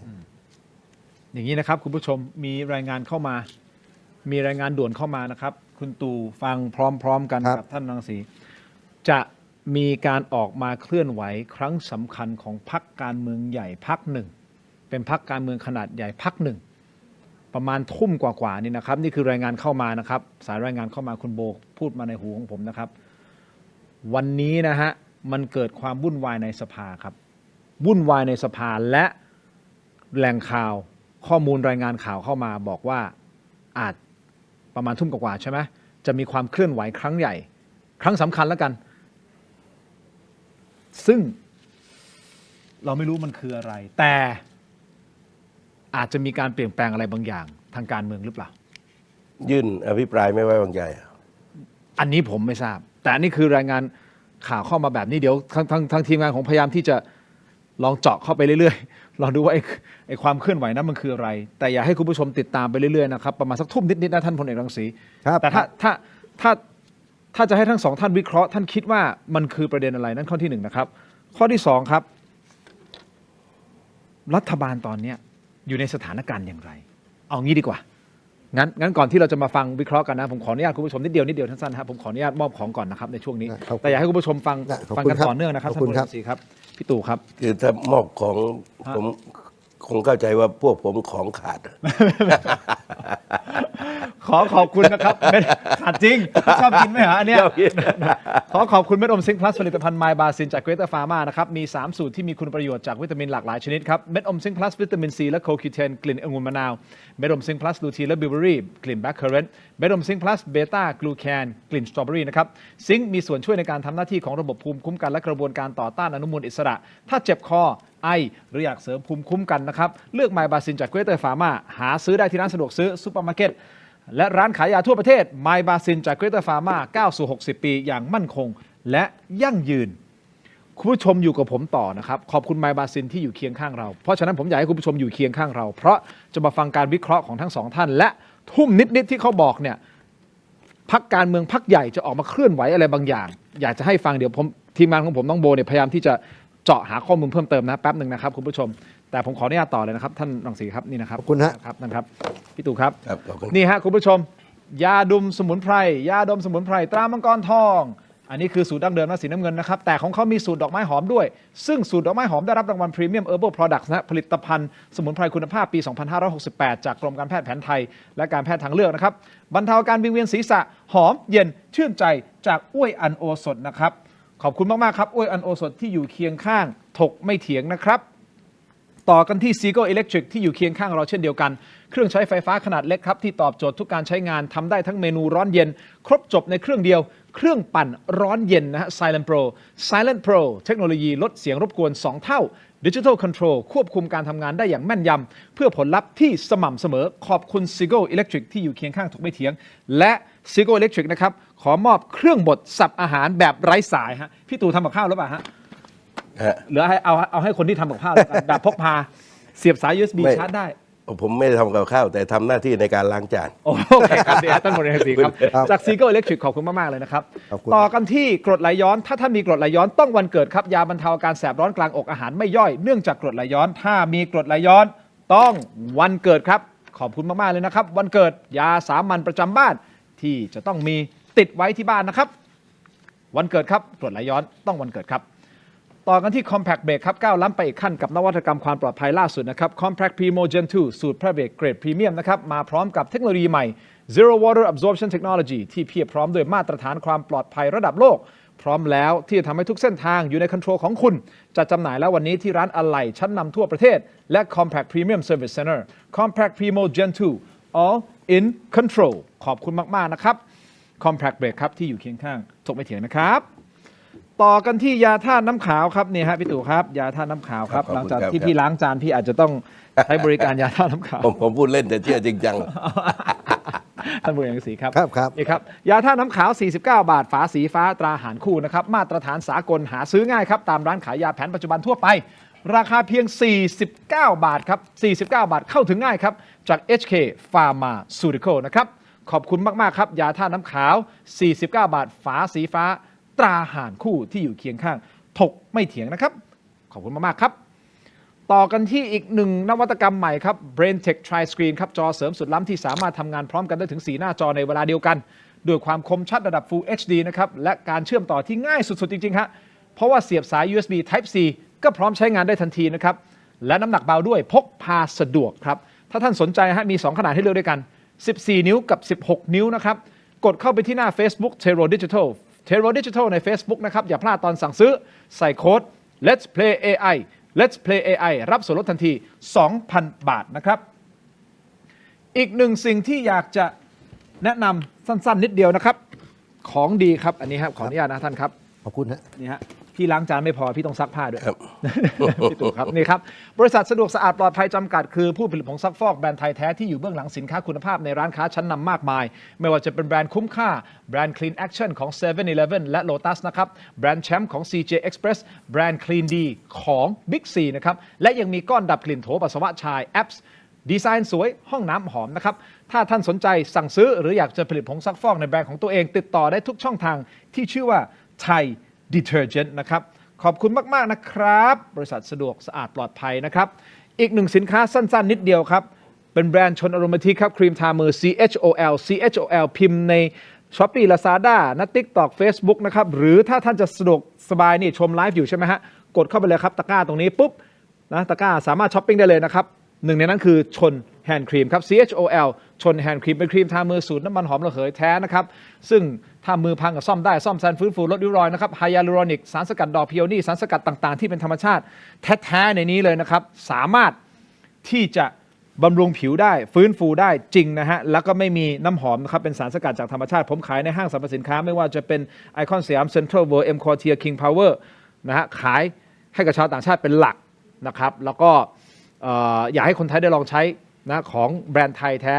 นะครับเป็นแบรนด์ของผมเองฮะชนโรแมนติกลองครับเปิดใจเป็น SKU ที่สามารถเข้าถึงง่ายครับราคาคุ้มค่าจริงๆนะครับลองดูฮะสำหรับใครที่ใครครีมทามือไม่เหนียวเหนอะหนะด้วยนะครับเป็นแบรนด์ที่ชาวต่างชาติยอมรับท่านพลเอกรังสีถามผมว่าเอ๊ะก่อนเข้ารายการนะถามว่าเป็นไงช่วงนี้ขายของดีขึ้นไหมผมก็ต้องบอกว่าดีขึ้นเพราะอะไรชาวจีนเริ่มกลับมานักท่องเที่ยวจีนเริ่มกลับมาเป็นเพราะพระบารมีของพระบาทสมเด็จพระเจ้าอยู่หัวที่ท่านเสด็จพระราชดำเนินไปที่ประเทศจีนด้วยมันเป็นนัยยะทั้งหมดทุกอย่างมันลิงก์กันแล้วก็เราเห็นจริงๆครับว่านักท่องเที่ยวต่างชาติกลับมาคนจีนกลับมาอันนี้คือเรื่องจริงครับนะฮะเอาละเดี๋ยวทีมงานมีข้อมูลเพิ่มเติมไหมก่อนที่จะไปดูข้อมูลเพิ่มเติมท่านพลเอกรังสีคุณตู่จตุพรท่านพลเอกรังสีก่อนครับคิดว่าที่เรามีข่าวมาเนี่ยรายงานข่าวบอกว่าพรรคใหญ่พรรคหนึ่งจะมีการออกมาเคลื่อนไหวบางอย่างใช่ไหมและอาจจะเป็นความเคลื่อนไหวบางอย่างทางการเมืองครั้งสำคัญบางอย่างใช่ไหมโอเคอ๋อส่งมาเหรอส่งรายละเอียดมาเหรอโอเคเดี๋ยวผมถามพี่ตู่แต่ท่านพลเอกรังสีคิดว่าเป็นอะไรณตอนนี้พรรคใหญ่พรรคขนาดใหญ่มันมีไม่กี่พรรคใช่ไหมก็พรรคขนาดใหญ่ท่านเรียงลำดับก็คือ1พรรคเพื่อไทยพรรคประชาชนพรรคประชาชนพรรคเพื่อไทยพรรคประชาชนพรรคเพื่อไทยถูกไหมฮะแล้วก็เป็นฝ่ายค้านทั้งคู่ตอนนี้ถูกไหมฮะถ้าจะทำเรื่องใหญ่ก็คือยื่นอภิปรายไม่ไว้วางใจก็มีแค่นั้นนะคิดว่าจะเป็นเพราะอำนาจยุบสภาอยู่ที่คุณอนุทินและถ้าสมมุติเกิดเป็นการยื่นอภิปรายไม่ไว้วางใจจริงๆท่านคิดว่าคร่าวๆว่าจะเป็นประเด็นไหนเป็นเรื่องไทยกัมพูชาด้วยหรือเปล่าเพราะมันอยู่ในสถานการณ์ช่วงนี้ด้วยก็อาจจะเป็นทั้งน้ำท่วมหาดใหญ่ทั้งการบริหารบ้านเมืองแล้วก็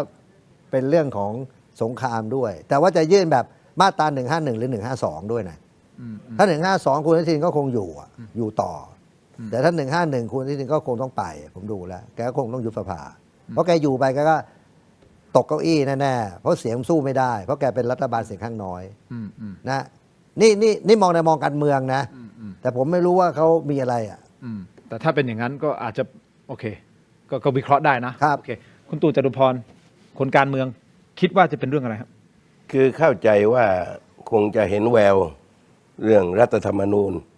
ในวาระที่3ว่าสวจะไม่เอาด้วยคือในวาระที่1เนี่ยยึดเสียงข้างมากแต่ต้องมีสว1 ใน 3วาระที่2เนี่ยไม่จำเป็นจะต้อง1 ใน 3แต่ว่ายึดเสียงข้างมากเป็นรายมาตราคือผมดูเนี่ยครับถ้าดูข่าวสารก็คือหมายความว่าถ้าไปตัดอำนาจของสวเนี่ยนะครับแน่นอนที่สุดสวก็จะป้องกันตนก็คือไม่ไปยกมือให้แม้ว่าจะเป็นเสียงข้างมากของสภาผู้แทนราษฎรแต่ก็ไม่ผ่านกันอยู่ดีดังนั้นเนี่ยนะครับเกมที่พรรคประชาชนเขาวาดหวัง นะครับในการยกมือให้กับคุณอนุทินเนี่ยก็คือเรื่องการแก้ไขรัฐธรรมนูญทีนี้เนี่ยครับถ้าเห็นว่ามันไปไม่ได้ ผมก็บอกว่านะครับการคิดจะยื่นอภิปรายไม่ไว้วางใจตามมาตรา151ลงมติเนี่ยอนุทินชาญวีรกุลเขาก็รู้ว่าแพ้ตั้งแต่ในมุ้งแล้วเขาก็ประกาศชัดเจนว่าเขาจะเลือกหนทางยุบสภาปัญหาณขนาดนี้เนี่ยเรามีสงครามนะครับยุบสภากกตต้องจัดการเลือกตั้งภายใน60วันไม่น้อยกว่า45วันครับคุณจะไปเลือกอย่างไรใช่ไหมอนุทินเนี่ยเขาไม่มีทางเลือกอย่างอื่นอยู่แล้วถ้าเขาเลือกอภิปรายเขาก็จะถูกยกมือคนแรกให้พ้นจากการเป็นนายกเห็นไหมมันเป็นประวัติศาสตร์เขาอะและเนี่ยนะครับเขาก็เองก็เห็นว่ามันบริหารต่อไปกันไม่ได้ถ้ายื่นตาม152ถ้าเอาเรื่องไทยกัมพูชาเนี่ยก็ต้องประชุมลับถ้าต้องการเนี่ยนะครับพูดการเมืองให้คนได้ยินเนี่ยเรื่องกับไทยกัมพูชาในสภาเนี่ย100 ทั้ง 100ต้องขอการประชุมลับเพราะมันเป็นเรื่องนะครับที่เกี่ยวข้องกับความมั่นคงนะครับคือผมมองดูณขณะนี้คงเข้าใจว่าคงเป็นเงื่อนไขต่อรองกันเรื่องรัฐธรรมนูญนะซึ่งขณะเนี่ยนะครับขณะพิจารณาเรื่องรัฐธรรมนูญเนี่ยคนสนใจน้อยมากนะเพราะมันมีปัญหาในเรื่องชายแดนเช่นเดียวกับกีฬาซีเกมอ่ะเป็นซีเกมที่คนสนใจน้อยอารมณ์ความรู้สึกเนี่ยมันไม่ได้เลย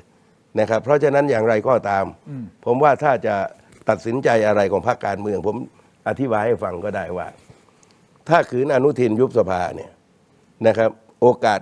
เลือกตั้งเนี่ยนะครับที่หลายคนก็เชื่อว่าแทบจะไม่มีอยู่แล้วเนี่ยผู้บัญชาการฐานบกเนี่ยในการทำศึกสงครามเนี่ยรัฐบาลรักษาการอำนาจมันจะหายไปครึ่งหนึ่งจะไปอยู่ที่กกตการใช้จ่ายงบประมาณการแต่งตั้งโยกย้ายผู้คนต้องขออนุญาตทางกกต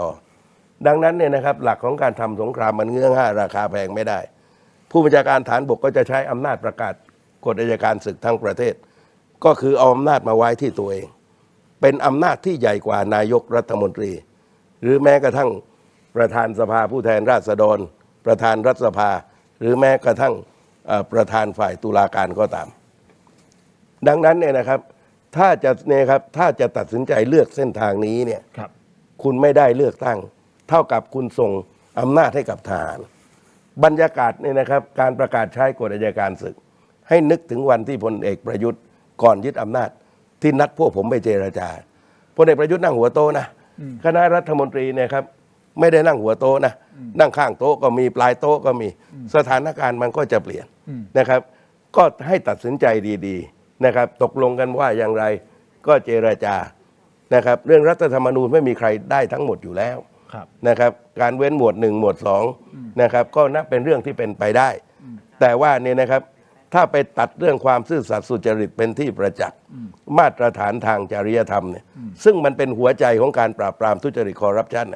นะครับไอ้เรื่องนี้จะมีปัญหาหรือแม้กระทั่งการตัดอำนาจของวุฒิสภาและยังจะต้องพึ่งเสียงวุฒิสภาเนี่ยผมว่าเนี่ยครับมันจะเดินไปไม่ถึงนะครับซึ่งก็อาจจะเป็นสาเหตุแต่เพียงแต่ว่าถ้าไปเลือกวิธีเนี่ยมันจะนำไปสู่นะครับว่าจะไม่ได้เลือกตั้งและเท่ากับยกอำนาจให้กับผู้บัญชาการฐานบกท่านพลเอกศรีมีความคิดเห็นจะเป็นเรื่องของเลือกตั้งไหมสิ่งที่คุณตู่วิเคราะห์คือแบบนี้ไงถ้าคุณยุบสภาตอนนี้เนี่ยคุณคิดดูกว่าจะเลือกตั้งกว่าจะรับรองกว่าจะตั้งกว่าจะเลือกตั้งไม่ใช่ได้ตัวนายกกว่าจะตั้งคณะรัฐมนตรีคุณว่าประมาณเท่าไหร่นู่นน่ะหลุดไปเอาถ้ายุบตอนนี้นะเมษาผมว่ากว่าจะได้รัฐบาลแล้วช่วงนี้คุณทำไงไม่แล้วที่ชายแดนเลือกตั้งไงถูกตอนที่เลือกตั้งซ่อมศรีสะเกษยังต้องเลื่อนเลยครับไอ้นี่ครั้งนี้หนักกว่าครั้งที่แล้วอีกแล้วผมเชื่อว่าผู้การบกมีอำนาจอันชอบธรรมเลยที่จะประกาศกฎอัยการศึกแล้วผมเชื่อว่าคนต่อต้านน้อยเพราะยามสร้างเสียงหน้าขวาแล้วก็จะลืมนะลบกันมันต้องใช้งบประมาณไอ้รัฐบาลสาการเนี่ยมันอนุมัติงบไม่ได้ไอ้งบที่มันนอกเหนือจากงบประจำครับนะเพราะผมมองแล้วไอ้ข่าวนี้อาจจะเป็นข่าวปล่อยแบบไม่รู้เดี๋ยวเรารอดูกันทุ่มกว่าเอาอย่างนี้คุณผู้ชมรายงานข่าวเข้ามาจากที่คุณโบส่งมาก็คือมันก็รอเขาบอกทุ่มกว่าใช่ไหมล่าสุดบอกทุ่มกว่าให้เขามาเป็นคนแถลงเลยดีกว่าผมยังไม่พูด รอก่อน ครับ เพื่อความชัดเจนแล้วออกมาจากปากของพรรคนี้ดีกว่า ว่าตกลงจะมีหรือไม่มี เพราะว่าสุดท้ายเขาบอกว่ายังมี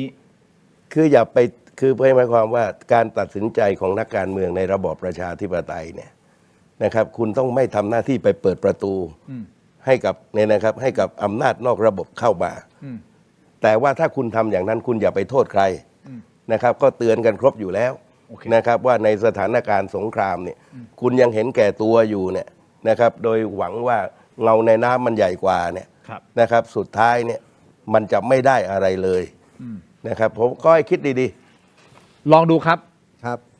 นะพี่โบเราพูดแค่นี้ดีกว่า เอาเป็นว่าเดี๋ยวจะมีประกาศน่าจะมี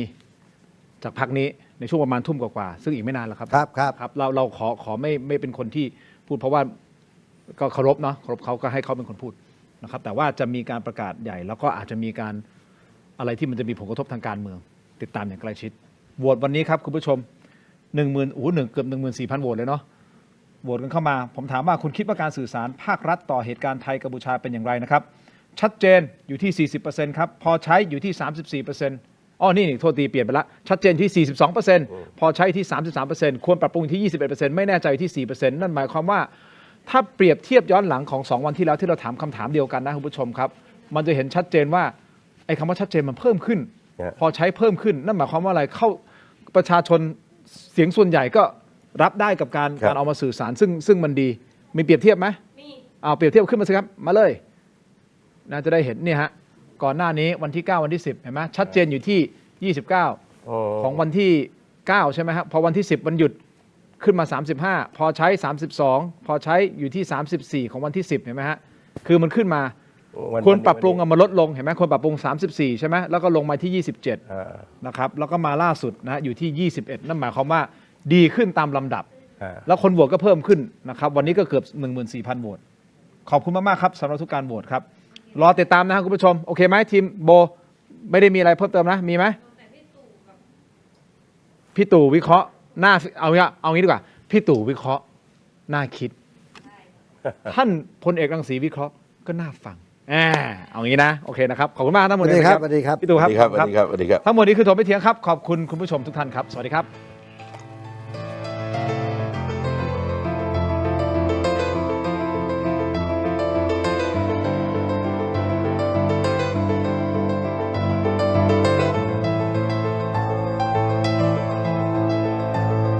หากคุณไม่อยากพลาดถกไม่เถียงตอนเด็ดๆและไม่อยากพลาดเทคนิคความรู้แนวทางในการต่อสู้กับปัญหาที่สักวันหนึ่งอาจจะเกิดขึ้นกับคุณก็ได้นะครับอย่าลืมกดไลค์กดแชร์กด Subscribe กดกระดิ่งช่องเทโรดิจิทัลนะครับเป็นกำลังใจให้กับถกไม่เถียงด้วยครับมีคุณผู้ชมถามเข้ามามากมายนะครับว่าถกไม่เถียงมีวิธีการร้องทุกข์อย่างไรเรามีขั้นตอนง่ายๆดังต่อไปนี้ครับเริ่มต้นจากสแกน QR Code นี้เลยครับจากนั้นนะครับท่านก็เข้าสู่หน้า Inbox ของรายการถกไม่เถียงเพียงท่านกดคำว่าเริ่มต้นระบบอัตโนมัติจะส่งลิงก์ที่ทีมถกไม่เถียงสร้างขึ้นมาให้แก่ท่านนะครับรับรองว่าเป็นลิงก์ที่ปลอดภัยกดเข้าไปได้เลยครับเมื่อเข้าไปถึงหน้านี้นี่นะฮะแค่นี้นะครับท่านก็พิมพ์เรื่องราวร้องทุกข์มาได้เลยนะครับแต่ผมมีทริค3ข้อสำหรับการร้องทุกข์เข้ามาในรายการถกไม่เถียงนะครับ 1. เขียนเรื่องราวร้องทุกข์ของท่านให้ละเอียดชัดเจนและสรุปโดยง่ายที่สุดนะครับข้อที่ 2 เขียนชื่อเบอร์โทรของท่านให้ครบถ้วนสมบูรณ์ที่สุด